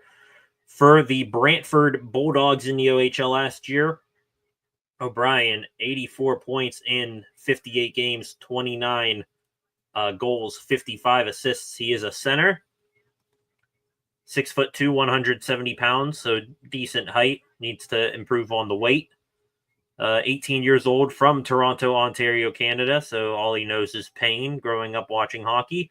Cerebral tactician and playmaker is his player type according to Elite Prospects. Looking where he ranks here across some of the other sites, 9th top prospect according to the hockey writers for Daily Faceoff. Where is he at here? He is number 7. There he is. And on ESPN, number 9. Back to the hockey writers here. Jake O'Brien, brilliant puck mover with a high hockey IQ. He can slip into the background a little bit. He's so focused on feeding his teammates. Could add another element of skating, whether that's improving edge work or agility. If he does so, he can be a top 5 player in this draft class, according to the hockey writers. Okay, now we are getting closer and closer to the Penguins. Now 2 picks away from the Pens at number 11. Buffalo up next. Here is really the last rumored possible trade-up team with the Penguins. I believe it was who is it? Saravalli or Friedman? Where is it at here? Right here. Elliot Friedman, Pittsburgh, discussing moving up to 9 with Buffalo. They've talked about Brian Rust. At this point, there's no one worth trading up for, in my opinion. Unless you think, 2 of your top guys are going to go in the next 2 picks. There's no reason to trade up. Especially not at the expense of Brian Rust. Martone's gone. Hagen's gone. Frondell long gone. Nobody worth trading up, in my opinion, for. Doing these interviews again. O'Brien talking with his new teams, members of his front office. I'm sure the GM and coach there. And now he moves on. So Buffalo there on the clock now. Jake O'Brien, not sure if I popped that up. There's the pick right there. Let me add him to the ticker at the bottom of the screen here.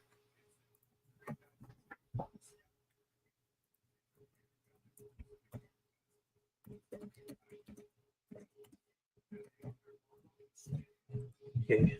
Jason Botterill, former Buffalo Sabres head coach, standing up and walking out after making that pick. Sabres, they are now on the clock and rolling.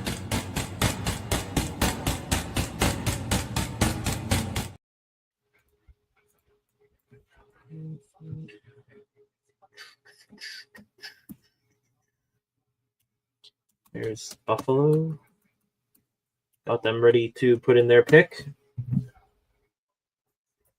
2 minutes, 30 seconds remaining for them. Watching here at the Pirates game, haven't looked into it here in a minute. Brian Reynolds looks like he just barely missed a home run. It's still 4-1, but now Reynolds is at second here with no one out. Nick Gonzalez up to bat there. I think Juan Soto is having a rough day out there in right field. Oh, boy. Anything new going on? Any news? Roger McQueen there. Victor Eklund there.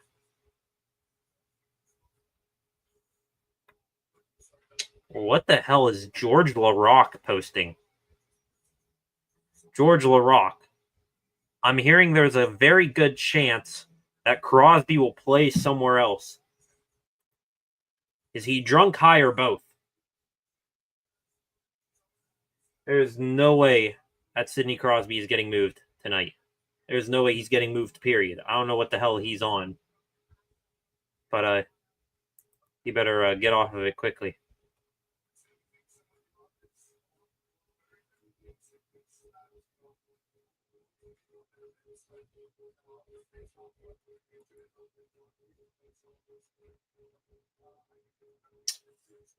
Not really too much news other than, just insiders breaking what the picks are.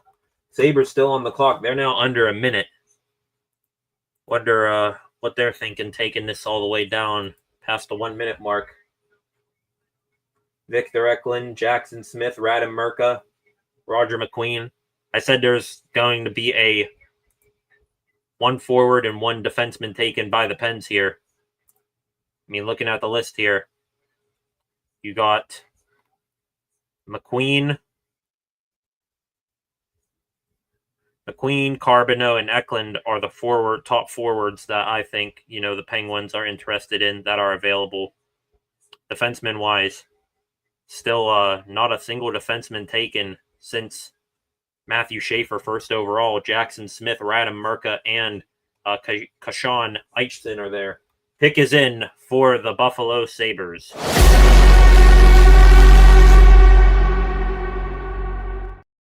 Hockey's many versions of hell where young players go there and then they get traded out of there in 3 to 4 years' time. Jack Eichel, Matthew Savoie, Sam Reinhart, JJ Peterka most recently, kind of like the NHL's Pittsburgh Pirates. Let's see who the newest poor soul heading to Buffalo will be. Here comes the selection. Please, no special guest picker.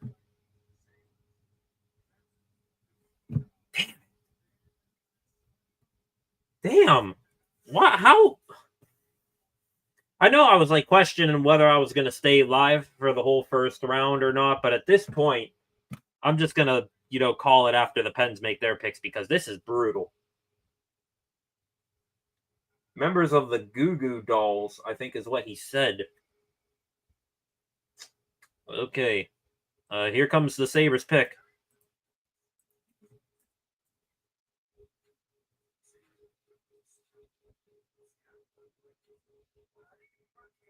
There's Radim Murka. He's gone. There goes one of the 3 defensemen who I just said. Radim Murka is gone. I'm all right with that. The Penguins, I think they're good at right-handed defensemen. They still got Letang for the time being. They still have Carlson and Harrison Brunick. He's looking pretty good. Radim Murka, I believe he's a right-shot defenseman, but man, the Pens, they need just a big shutdown defenseman, and he is every bit of that. 6'6", 218 would have been a hell of a addition on that back end from the Seattle Thunderbirds in the WHL. Right-handed shot, 18 years old, from Czechia, 6'6", of course. He's a two-way defenseman. Production was damn good for a 6'6", two-way defenseman. Murka here, 31 points in 32 games. 28 of those 31 points were assists. So more of a, facilitator than he is a goal scorer, but still, even though he's a right shot defenseman, I would have taken the size easily. Murka here, looking at where he lines up on the other prospect rankings boards, he is number 13 according to Elite Prospects. In the Hockey Writers, he is number 14. For Daily Faceoff, he is the number 13th prospect. And on ESPN, he is the number 12th prospect. Back to the Hockey Writers here.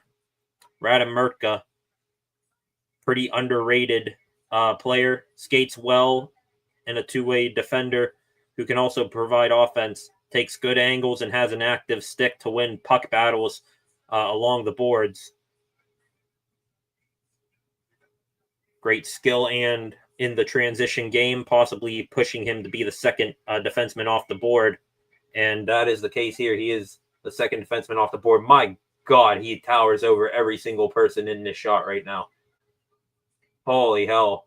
The two dudes, whatever band they are, they don't even come up to his shoulders.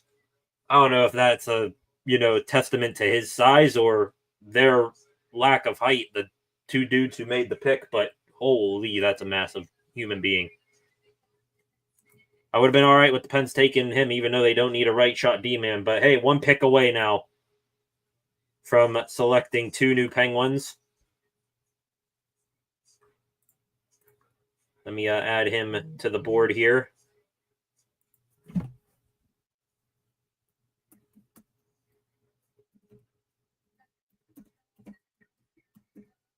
Right in Mertka.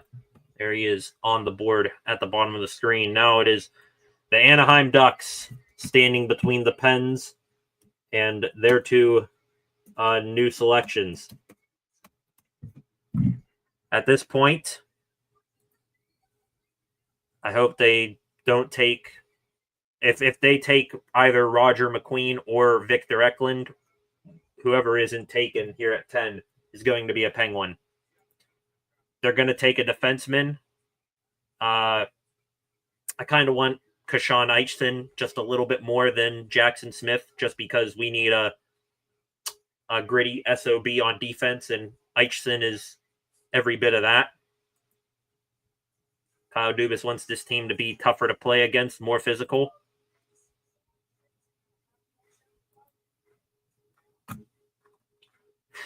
Okay, here we go.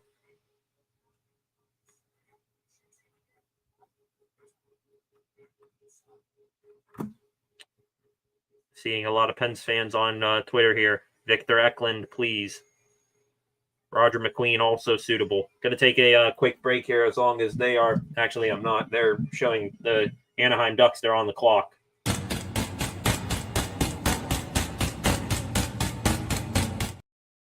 Oh, boy. Just to take my mind off of the upcoming picks, the Pittsburgh Pirates up 5-1 now.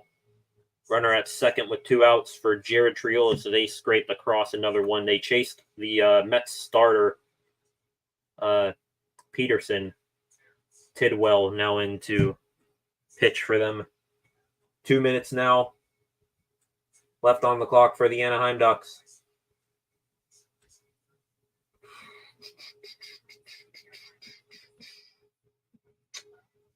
Oh, boy. Don't mess it up, Dubas. Eklund or McQueen, Jackson or Eichson. We will take that.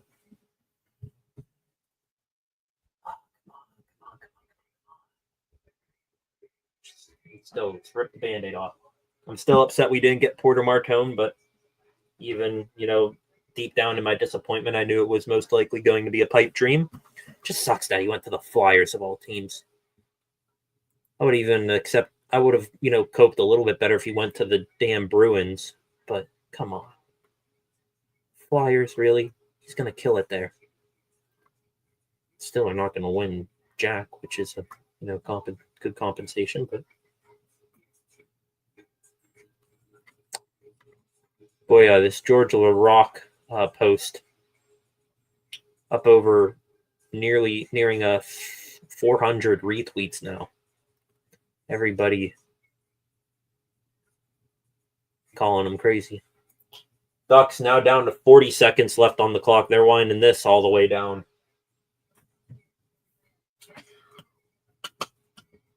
Wonder where they go. Probably offense, having just shipped off Trevor Zegras to the Philadelphia Flyers. 19.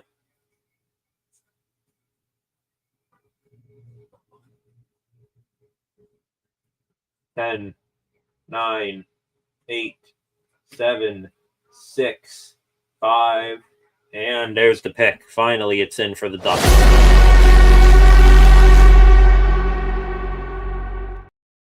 Here we go, and they're making the pick just like that. I swear, if we have to do two different special selectors for the Penguins, I'm going to lose it. Who? Joshua Jackson and Mongery Moreau? I have no idea who these people are. Let's just get this over with. Please don't do a whole monologue where both of you speak for a minute and a half each. Just make your pick, and let's keep it moving.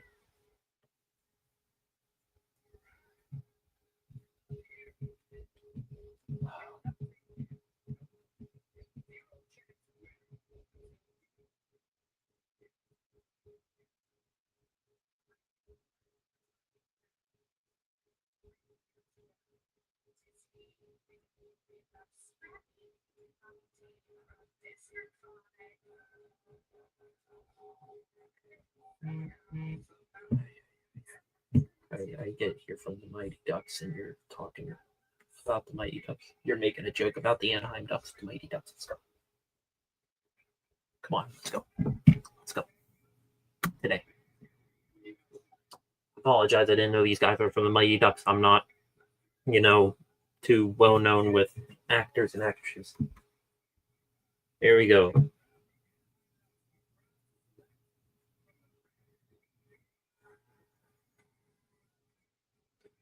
And they're down to one. Roger McQueen, ladies and gentlemen, goes to the Anaheim Ducks right before the Penguins. So now there's one top prospect left, and that's Victor Eklund. After that, I think there's a pretty good drop-off. So Roger McQueen is gone, just like the player before him. Brings good size, back-to-back 6'6"ers off the board. McQueen, 6'6", 198 from the Brandon Wheat Kings in the WHL. 11 points in just 8 games last year. He got injured pretty early in the season. From Saskatoon up there in Canada, a heavy-hitting power forward. This is probably was going to be, my fallback option if, the Pens didn't get Porter Martone, and turns out plan B and now goes off the board. So now we're on to plan C. Who's it going to be for them? More here on Roger McQueen. He was the number 8 prospect on EliteProspects.com. On the Hockey Writers, he was number 13, just ahead of Radim Murka. Number 11 on Daily Faceoff. And where is he here? Number 6 on ESPN. Back to the Hockey Writers here. McQueen, a massive wild card in this draft, according to them. Had a strong start and then missed months with a lower body injury. Finding a player with his blend of size, physicality, and offensive awareness is difficult. Yeah, 2 of them were there, McQueen and Martone. And, of course, both of them, one of them goes to the Pens' arch nemesis. At least this one, he's going to the other side of the country, and we won't see him rarely. All right, going to put him on here. We are getting ready for the Pittsburgh Penguins to make their first of back-to-back picks. Pick 11 will be coming up here momentarily. At this point, I don't see any way they're trading back. Kyle Dubas' whole MO has been the Penguins. We are now moving away from collecting draft picks and prospects. Now we are going to start, drafting them or using them in trades to get players. So don't see them trading back at all unless someone comes with an outstanding offer of a young player. Okay.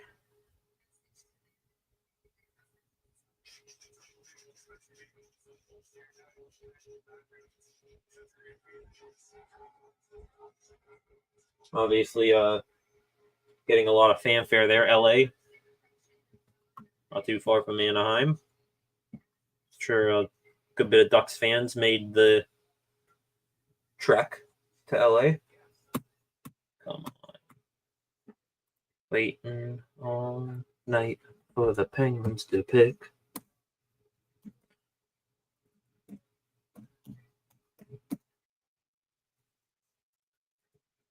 Okay. Victor Eklund. Let's just get that out of the way. Take him. Get that forward. Victor Eklund, Kashawn Eichson. And I will go to bed tonight a happy man. Eklund and Eichson. Eklund and Eichson. Eklund and Eichson.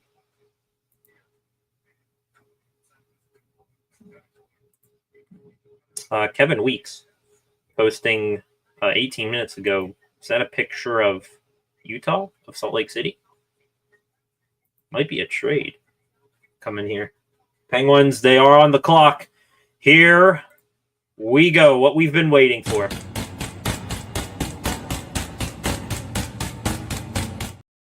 All right. Victor Eklund. Victor Eklund. And then I'll take that as a win. Then we can talk about and debate either Eichson or Jackson Smith. Let's get Eklund on the team. Get a nice Swede in the building here. Could be a good line mate, hopefully, for Gavin McKenna this time next year. Shouldn't be too much time for the Penguins here, I don't think. Unless, they're just debating amongst themselves, do we want to take him with the first or second pick? It doesn't matter. Let's go. 2 minutes on the clock and counting down. Please don't make any stupid trades. They're talking about Brian Rust and Ricard Raquel right now. There's the war room. Dubas standing up, hands on the back of his chair. Full house there at the Pens draft room. Seems like they're just maybe crossing their T's, dotting their I's with this pick. Now 1:30 left. Come on. We're not trading Rust or Raquel tonight. There's nobody left worth doing this. Come on. If it's not Victor Eklund, I'm just looking here. Who else is available? Malcolm Spence, maybe. The Erie Otters. Carter Bear. Other than that, there's no one else that's going to move me off Victor Eklund. The pick is in. Here we go.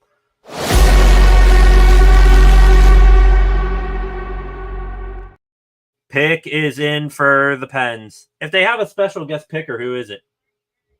Let's get Aaron Rodgers to do it. Rodgers is going to make the pick. Trying to think who else could possibly be making this pick. Let's go. Come on. Victor Eklund. Victor Eklund. Victor Eklund. I said his name 3 times. Let's do this. Come on. Nine of you in here right now. Welcome to me nervous for the first time in a long time. The Pittsburgh Penguins making a draft pick. We lost out on Porter Martone, trading up for him. We didn't trade up for James Higgins. And Roger McQueen just went right before we make this pick. He's talking right now.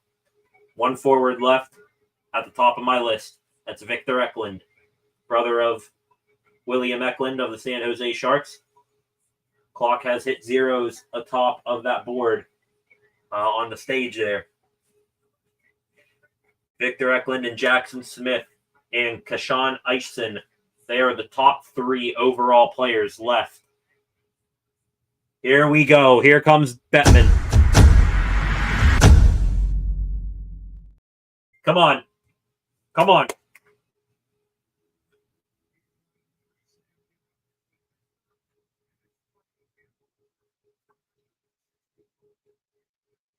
We got a Pen making a pick?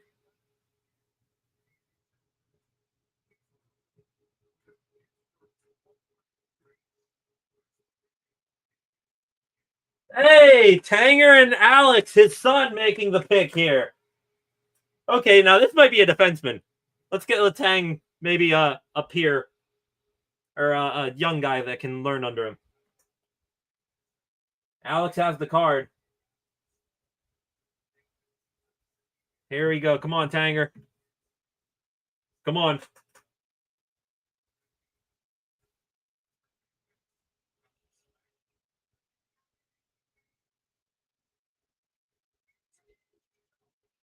What?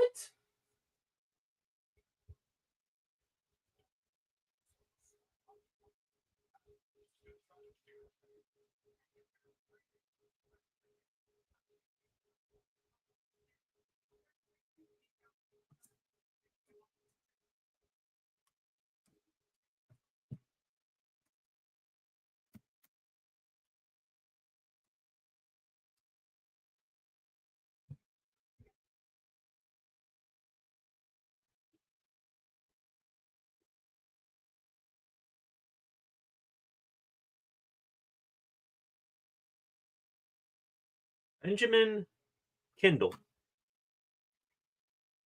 Interesting. Let me go here real quick. Benjamin Kindle on EliteProspects.com, the 25th ranked prospect.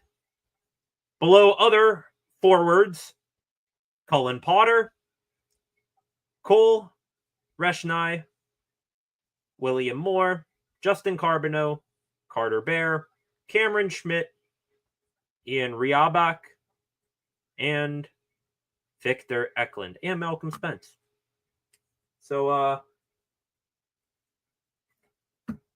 Victor Eklund, and he was right there.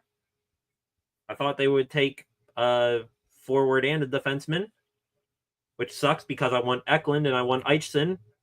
Now the likelihood of getting both of those just dramatically took a hit. But let me try to talk myself into Benjamin Kindle. From the Calgary Hitmen in the WHL, had 89 points in 54 games, 32 goals, 57 assists. So damn good production there.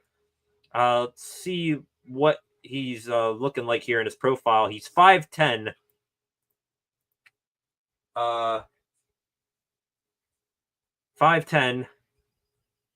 181 pounds, a right shot, right winger, though they have him as a centerman there. From Coquitlam, British Columbia, up in Canada. Cerebral tactician, playmaker, and puck handler. So I guess we took a young player, looking for maybe more offensive and skill rather than, grittiness and forechecks, like what we thought the Penguins were going to go with here tonight. Hope he's a whole hell of a lot higher on these other lists than he is there on Elite Prospects. He's number 19 on the Hockey Writers prospect rankings. For Daily Faceoff, he is 20th. And for ESPN here, he is 15, 16, 17, 18, 19, 20, 21. Okay, Kindle here for the HockeyWriters.com had 15 points in 11 playoff games. The Pens, by the way, they're on the clock here for their second of back-to-back picks.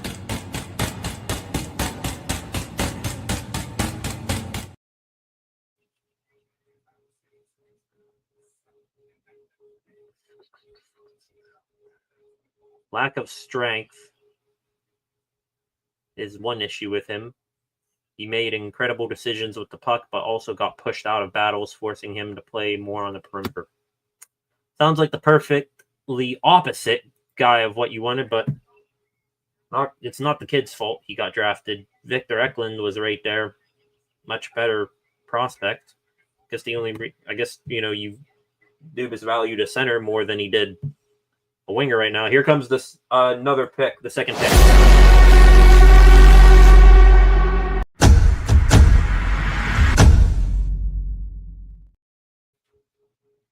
Whoa. So, hold up here. I get to hit this for the first time tonight.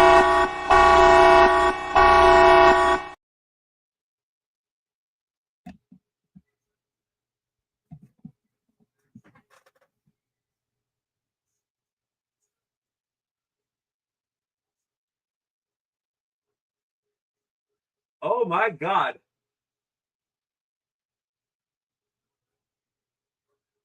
Whoa.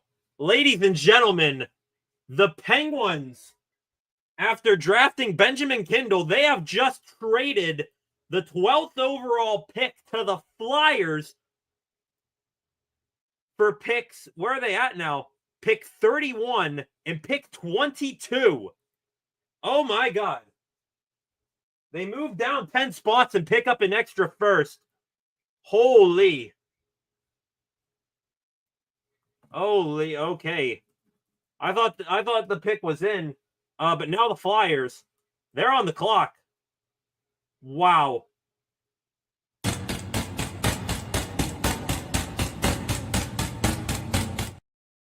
Dubitz, you better pray to God that Eklund and Eichton fall to each of those picks, because if you not only lose Martone to these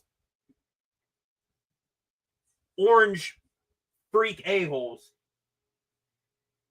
but you lose Eklund in the process, I'm going to lose it. Philly's on the clock. Their pick's going to be in. This is unbelievable. Suspect pick there. I'm sure Twitter's going fantastically well right now. Penguins Twitter. Let me update the bottom of the screen here, the graphic. Benjamin Kindle is the pick, and now Philly is on the clock. This is the pick that the Pens got via the New York Rangers in the trade with Vancouver that sent Marcus Pettersson there. So there's the new thing. I will update where the Pens pick here in a minute. Hang on, let me do this. Just do this real quick too.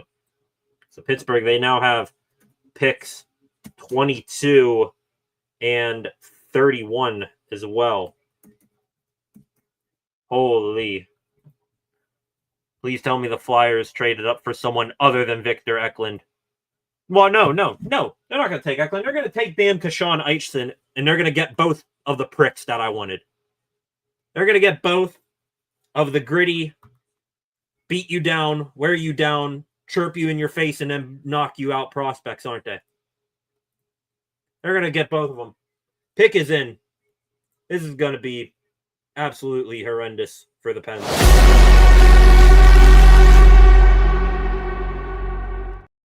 Real quick to the comments section. Flacco, welcome back. Yeah, you're on time. As a matter of fact, you got in here just when the Penguins made a surprise pick, picking Benjamin Kindle, who is way down below on the prospect lists. Had no real knowledge of this kid up until talking about him just now. Here comes the Flyers, about ready to piss me off again.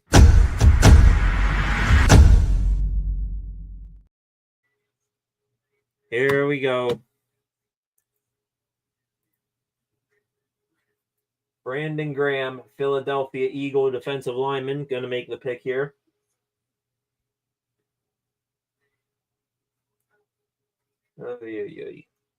Please do not take Kashawn Eichton, please. Or Eklund. No Eichton or Eklund. And I know you're going to do it, Philly.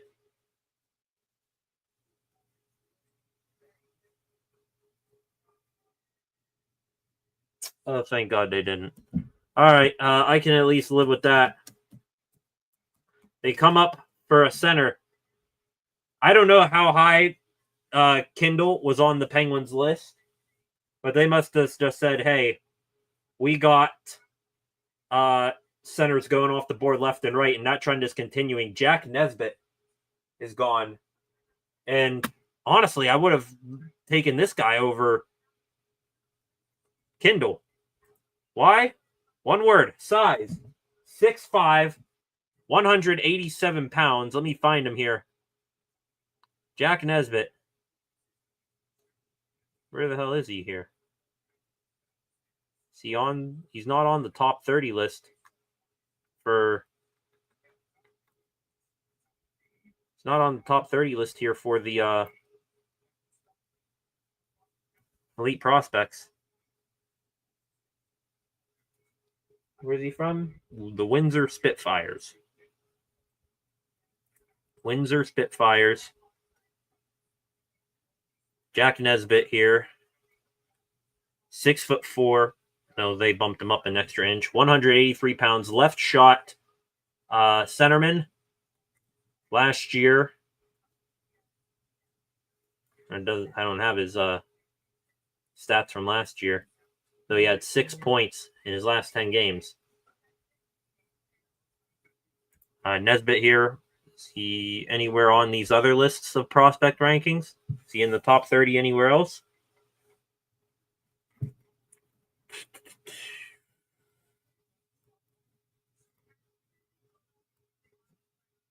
Nesbitt, paging Jack Nesbitt. I don't see him anywhere else on these lists, so we're going to bypass it. We're going to take that as a small victory in a night full of whatevers. LOL, let's go. Yeah, let's go. The Flyers didn't get 2 of the guys that I like. They already took Porter Martone away from me, which I will hate them even more. I guess in good news, Brian Reynolds, dad's strength, fresh off a new kid that is. He just hit a 3-run bomb. It's 8-1 Bucks. Okay.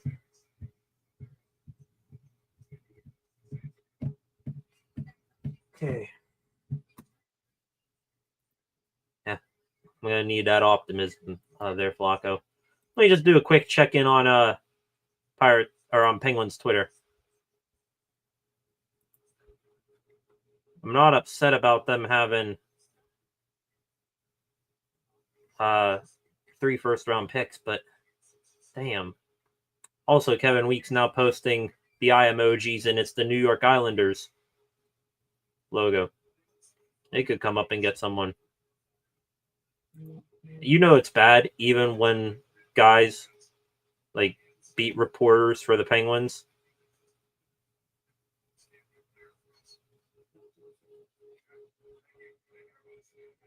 When you have one of the, people covering the team even going to hell.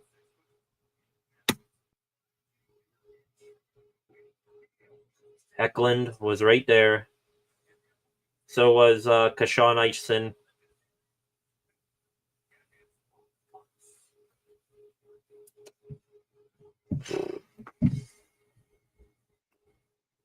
Very bold move by Kyle Dubas. We'll see if it pays off for him. And they couldn't also, just, have a simple night, make back-to-back picks, possibly trade up for Porter Martone. Nope, they got to trade back to the second-to-last pick in the draft.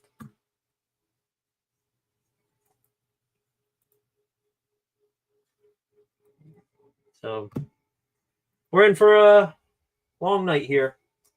The Detroit Red Wings are on the clock.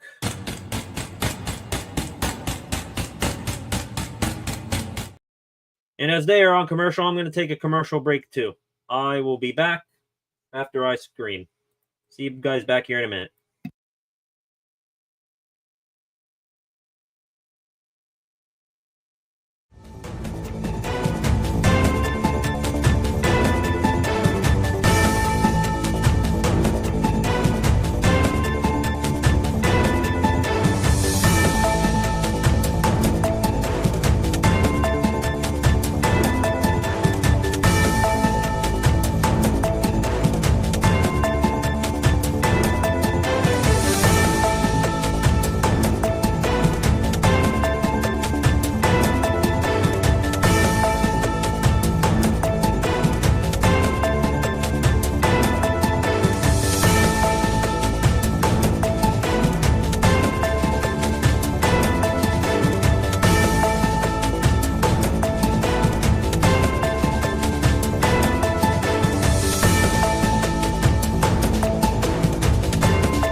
Welcome back. The Detroit Red Wings about to make their pick. Dave Collier is the special guest pick announcer here.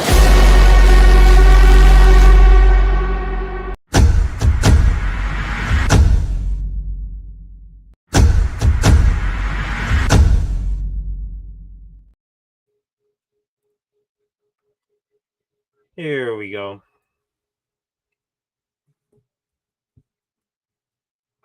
They got a couple of Swedes on their team. Isn't Lucas Raymond and a Swede? So they're going to get him a Swede buddy here in Victor Eklund, probably.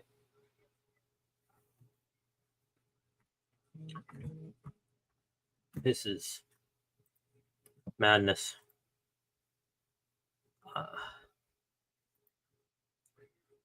Jeez. Yeah, I appreciate you showing up here, Flocka. This is just pain. This is pain. The last resort that could save us. Gavin McKenna next year.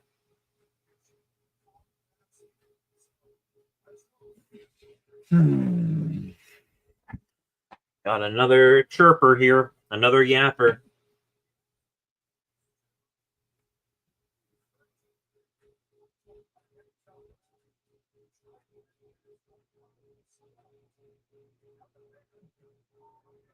Centers, and more centers.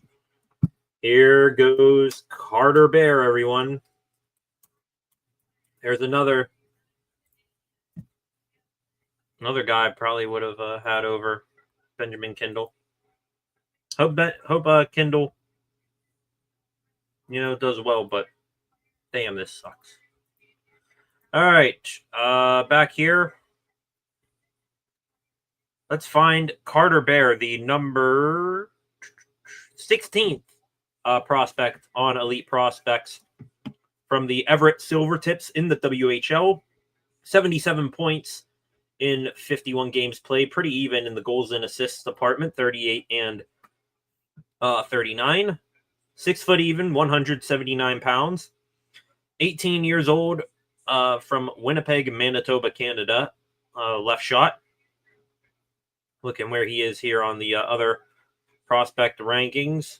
Carter Bear, he is the number 22 prospect on the hockeywriters.com. He is, where's he at here? Number 15 on Daily Faceoff, and on ESPN, he is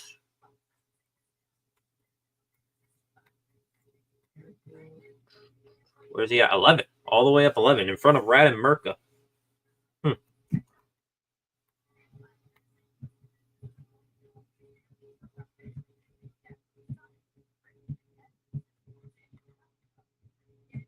We can hear more on Carter Bear, what they have to say about him. Hard worker, great offensive game, uses his physicality effectively to create turnovers. Suffered a partially torn Achilles tendon. Ooh. Pro comp is Peyton Krebs. Or no, just comparing his Achilles injury. Peyton Krebs, Max Pacioretty, and Anthony Duclair, they've also suffered Achilles injuries in their careers. Probably one of the reasons why he is down this far, that injury. Okay, we are, that was pick 13. Now we are, actually, that was pick 13. They didn't update it there. There we go. Now we're going to have pick 14 next. Columbus Blue Jackets. That sounds like a good place where someone I like is going to go. Another division rival. Gotta love it. Gonna update this here at the bottom of the screen.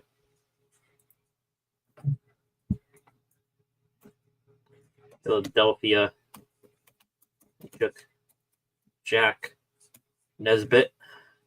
Detroit, they just took Carter Bear.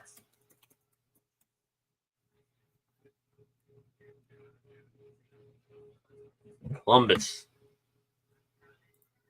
now on the clock. We just keep the clock rolling here once guys, drafted. Now 2 hours in, and we're not even halfway through. Here we go. Travis Konechny is his pro comp. The Jackets is on the clock.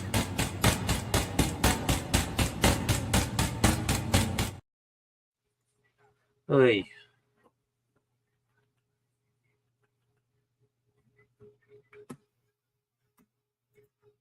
What a night this is going to turn out to be, huh? Going to be up here forever.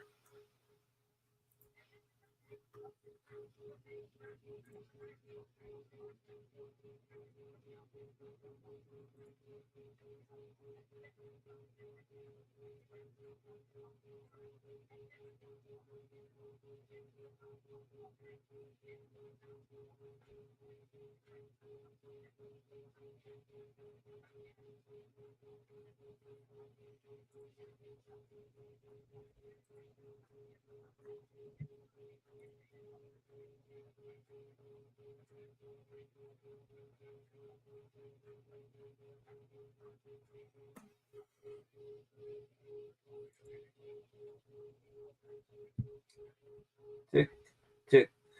Columbus. Gonna be up here forever. See, reading a lot of comments here on the Pittsburgh Penguins trading away the 12th pick. I'm just gonna read off some of them here.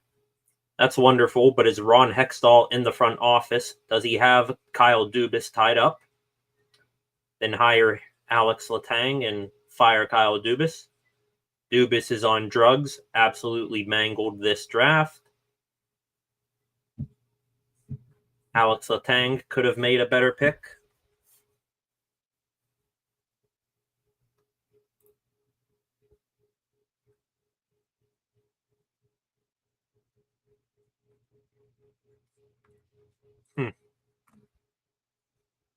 Very, very positive. Every single Penguins fans, at least the Pirates, are distracting us for right now. Let me go to the comment section on Benjamin Kindle. Literally a scratching of the head gif there. Somebody saying Benjamin Kindle is a weird way to spell Victor Eklund. It's a collusion between Ron Hextall and Kyle Dubas to ruin the Penguins.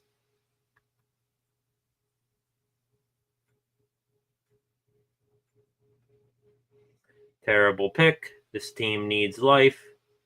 This is a really bold pick. Hope it pays off, but I'm a little worried. Kind of like everybody's feeling right now.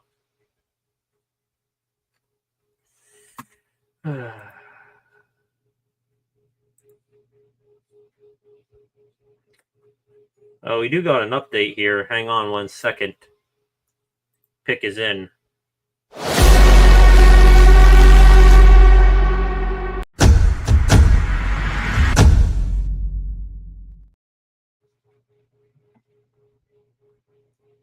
And this is probably the best guest picker that you can have all night.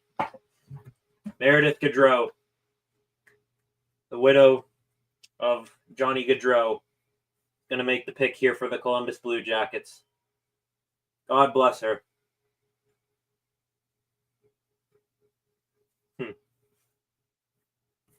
We miss you, Johnny Hockey. A Johnny chant breaking out there in LA.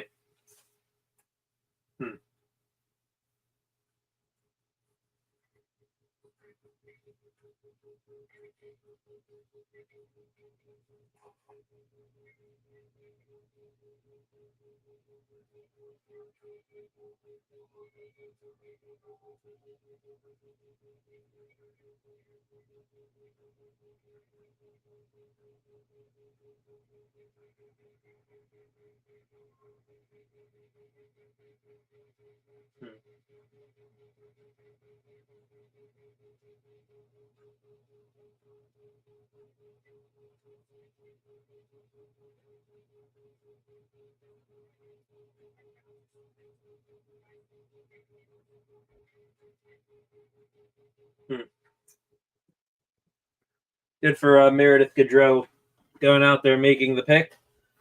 However, there goes another one of my defensemen. Jackson Smith is off the board heading to Columbus.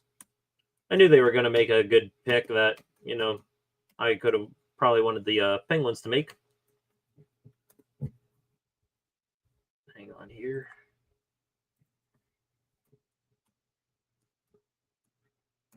There it is. Jackson Smith is a Columbus Blue Jacket. Hate that there. Smith, he is back out of this. I'm a mess here. If it'll load. Jackson Smith, he is the number 10 prospect according to Elite Prospects.com on the board from the Tri-City Americans in the WHL. 41 points in 57 games played for a defenseman. That is pretty good production from him. 6'3", 190 pounds, left shot defenseman. Would have been a pretty good pick there for the Pens. Seems to check all their boxes. Decent size, left-handed shot, but didn't want him apparently. We needed another undersized centerman. We needed that Braden Yeager replacement. And what did we do with Braden Yeager? We traded him to Winnipeg for Shock, a guy who actually, will get in on the forecheck and create opportunities in Rucker McGroarty. Where Jackson Smith is on all the other lists here on thehockeywriters.com, he is the number 10 prospect as well. Over here on Daily Faceoff, he is number 12. And on ESPN, he is all the way up at number 8. Big physical defenseman with untapped offensive ability, says ESPN, thehockeywriter.com. Two-way defender who plays both sides of the puck and makes an impact on the game regardless of the situation. Has holes in his game when under pressure defensively. If he can clean those up, he can be a strong defensive option in the NHL. He sounds like a guy we should have picked. Don't you think there, Kyle Dubas? Just going to read more here of Benjamin Kindle's profile here on the Hockey Writers.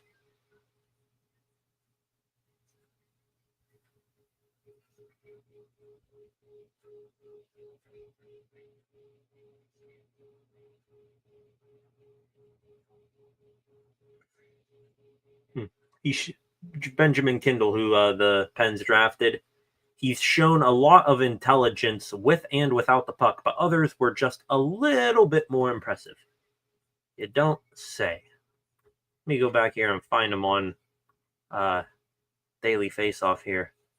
Where'd they have him at again? All the way down here. Is he even on this list? Right here, 20 as well.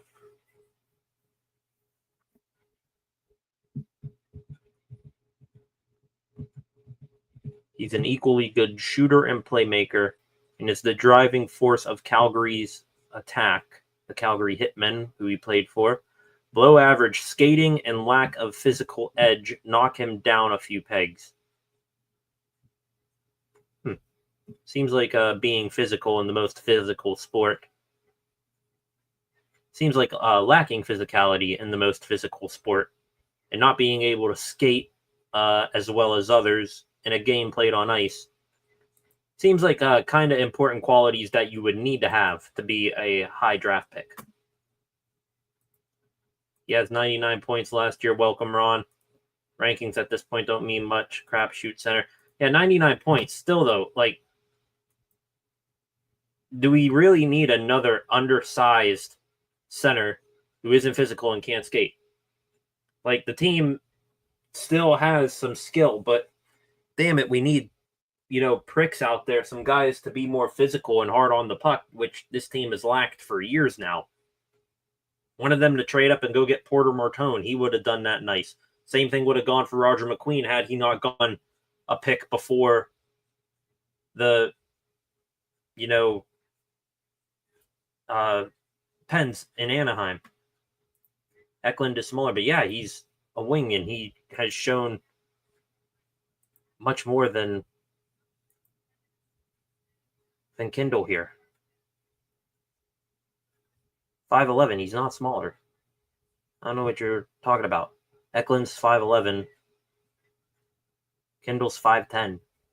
Maybe smaller in terms of, weight here, but so you can fill out a little bit more. At least he's got wheels. Eklund does.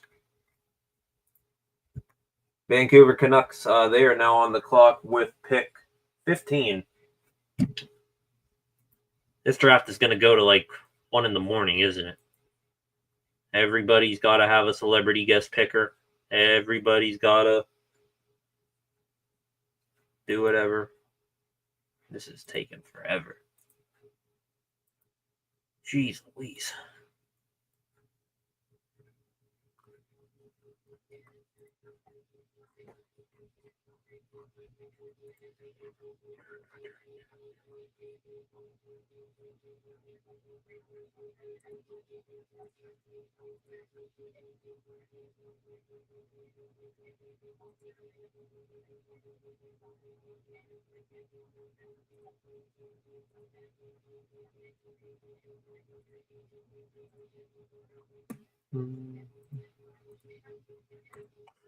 Let's go back to the Twitter here. This is what I wanted to say earlier. Pick is in for the Vancouver Canucks here at 15.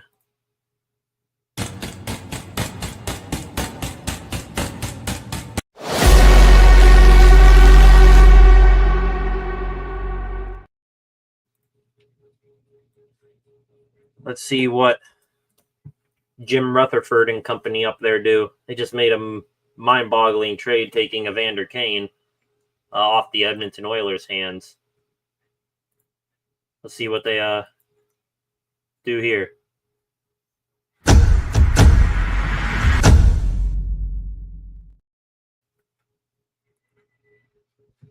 Hey.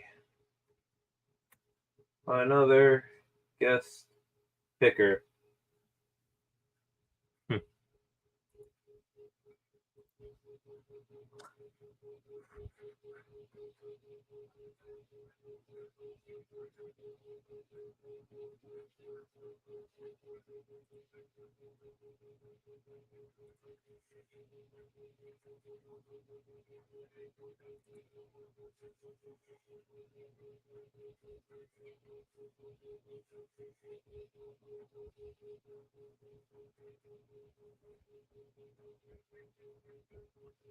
Okay, finally, here comes the pick.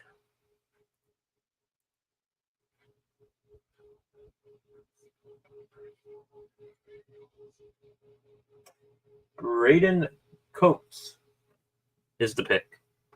Center, another Seattle Thunderbird.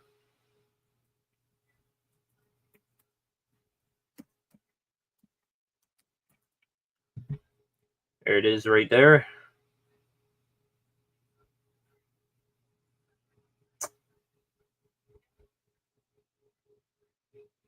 .6', 186, center from Sherwood Park, Alberta, 18 years old. On EliteProspects.com, Braden Coates, here he is the number 26th prospect, so one spot lower than Benjamin Kindle, 51 points in 49 games.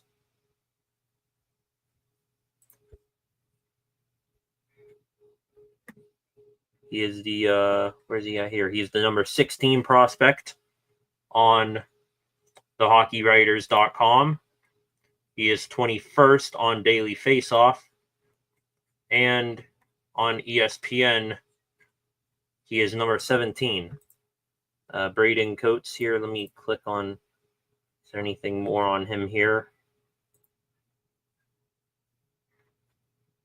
Right shot, centerman.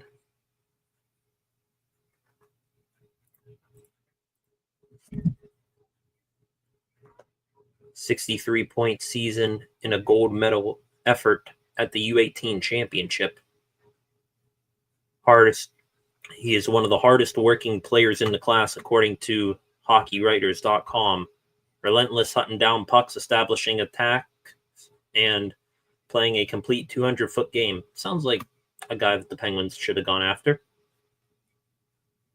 You know what, here? I appreciate you all joining me. I think I've made a decision. Once Kashawn Eichson and Victor Eklund are gone, I'm going to call it. Kyle Dubas and his stupidity with that first pick ain't going to keep me here all night. No Martone, no one. I watched the draft and, put extreme emotion into it one time, and this happens. Only thing that can save us is Gavin McKenna. Those rankings out of the top 7 mean very little, probably. But, at age 17, he was named the Seattle Thunderbirds captain, the youngest captain in the WHL. Good head on this kid's shoulders. By the way, the Pirates, they have just made the ball game 9-1 here in the bottom of the 7th. Tommy Pham singling in Alexander Canario. What are these Pittsburgh Pirates?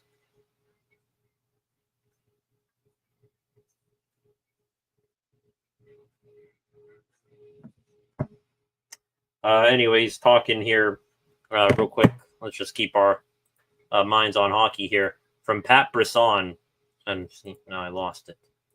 Rob Rossi of The Athletic posting this 20 minutes ago in response to George LaRocque's post that Crosby could be on the move. Pat Brisson, the agent for Sidney Crosby, texted Rob Rossi, who covers the Penguins, saying that the speculations on Sid leaving are, quote, baseless rumors. It's not like we needed Crosby's agent to, approve, to, prove that Sid's not going anywhere, because we already knew that. Ben Kindle. There's a picture of him. I'm seeing him with Letang and Alex and Bettman up on stage. He looks real happy to be drafted there.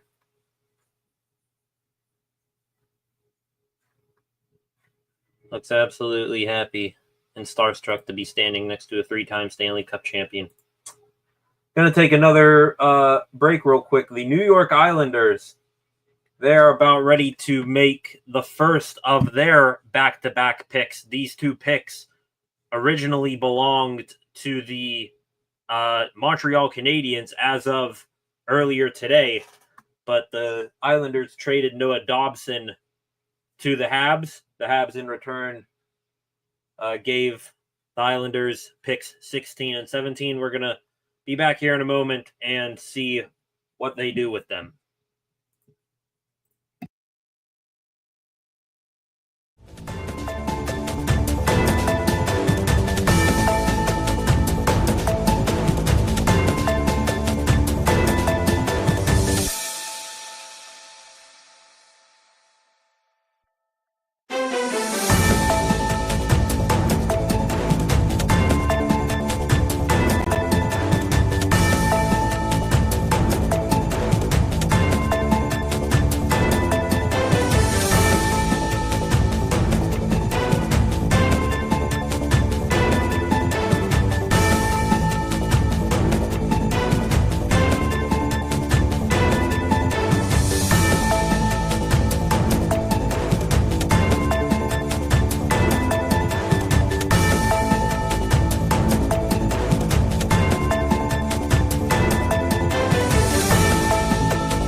Welcome back, everyone. The Islanders still on the clock here with pick 16, down to a minute 25 now. Just one more thing on the Sidney Crosby front. George LaRock posting that, Sid could be on the move. Taylor Haas of DK Pittsburgh Sports, she also reposted that she had a sit-down interview with Sid back during last season, and he said, quote, "All of my energy is here," when talking about the baseless speculation surrounding him and potential trades. So Sid knows he ain't going anywhere. Same thing with his agent. Same thing with all of us. We know he is going to retire a pen. Update on the Pirates game. Top of the 8th now. New Pittsburgh Pirate, very new Pittsburgh Pirate, Genesis Cabrera, who signed with the team last night after getting released from the Chicago Cubs.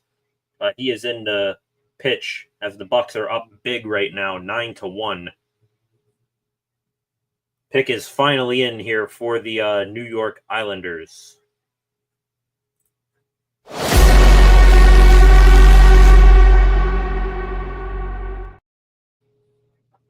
Well, another thing here, Zachary Smith, he does some work on the Penguins and whatnot. Just an absolute all-time tweet from him, posting a picture of Mel Kiper Jr. I'm sure most of you know who he is. Doing a, mocking of him. Now tell me, if you're Kyle Dubas and you take one look at your prospect pool, you see how shallow it is. How can you pass on Victor Eklund? Make it make sense. This is Shadur Sanders all over again. Oh, yeah, finally getting an announcement here.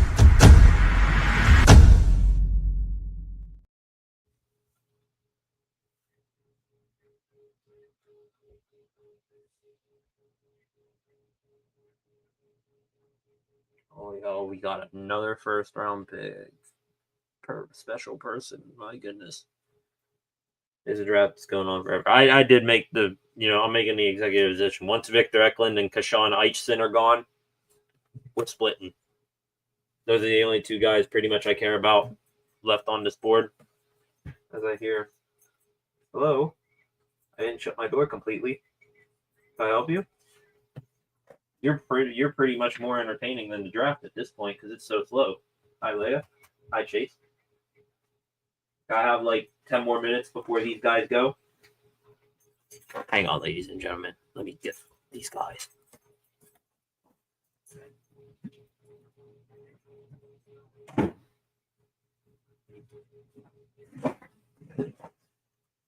There we go.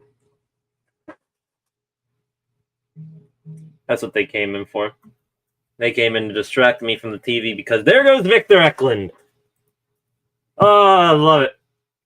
You love it, love it, love it.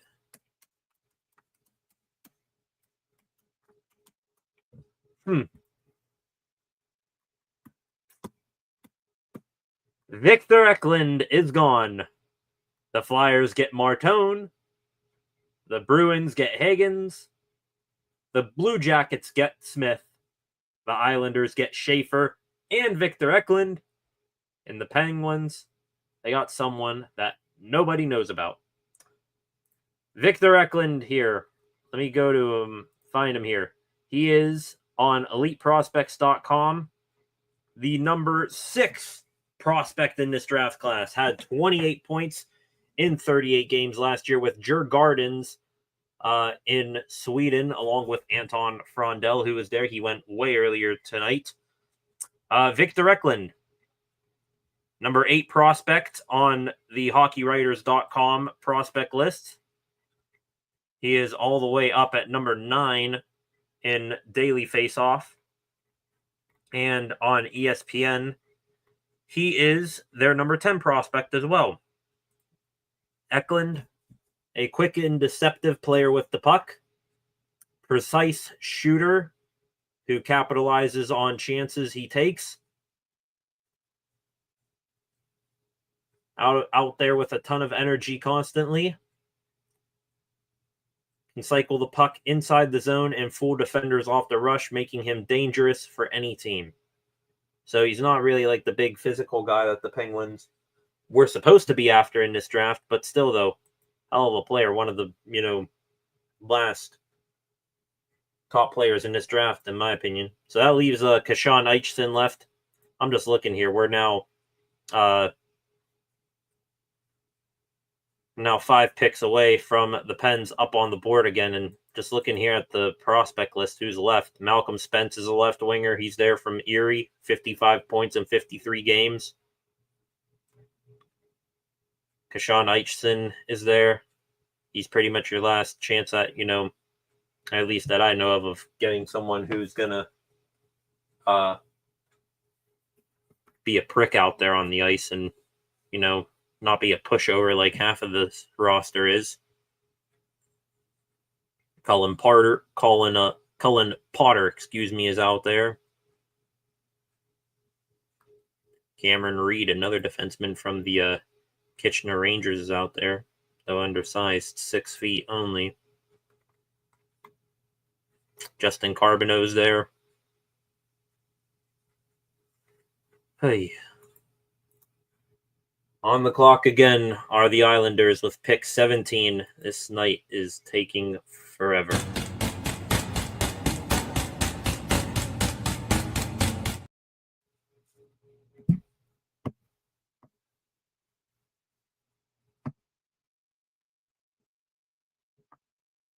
Why can't the Penguins have nice things?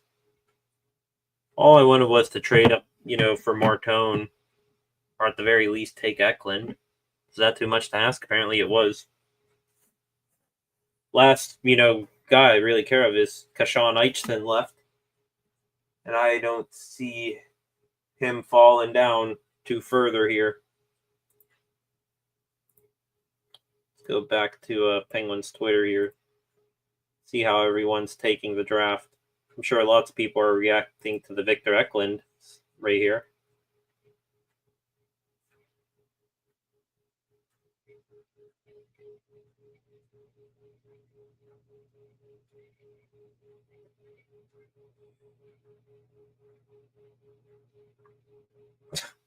Dan Kingursky, who covers the Pens, shut up and pick. That seems like everybody tonight. Everybody, shut up and pick.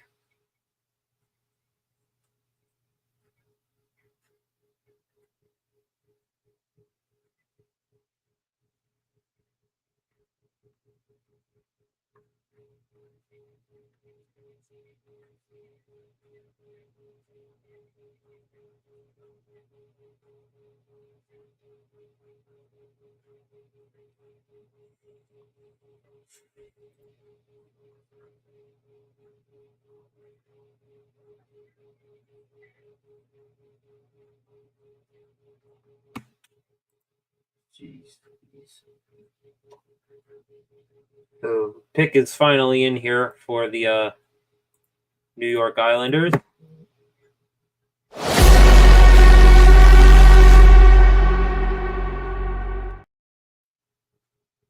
They get Schaefer, they get Eklund.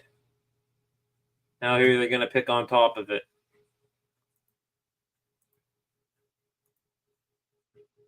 Please, let this be a quick pick.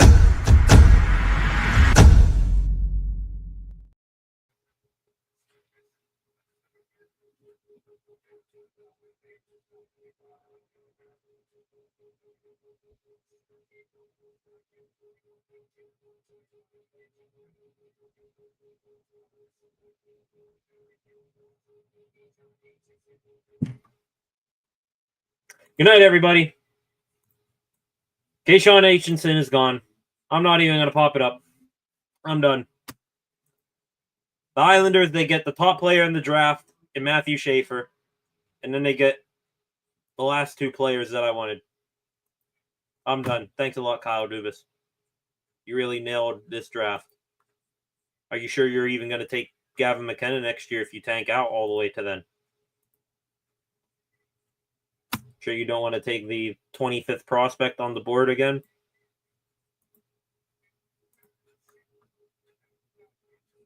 So you got the skill in Schaefer, and then you got the muscle in Eichson.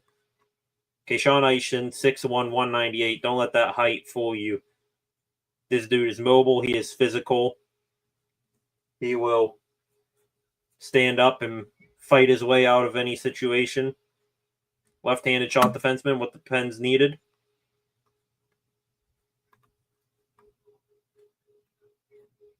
Last year in the OHL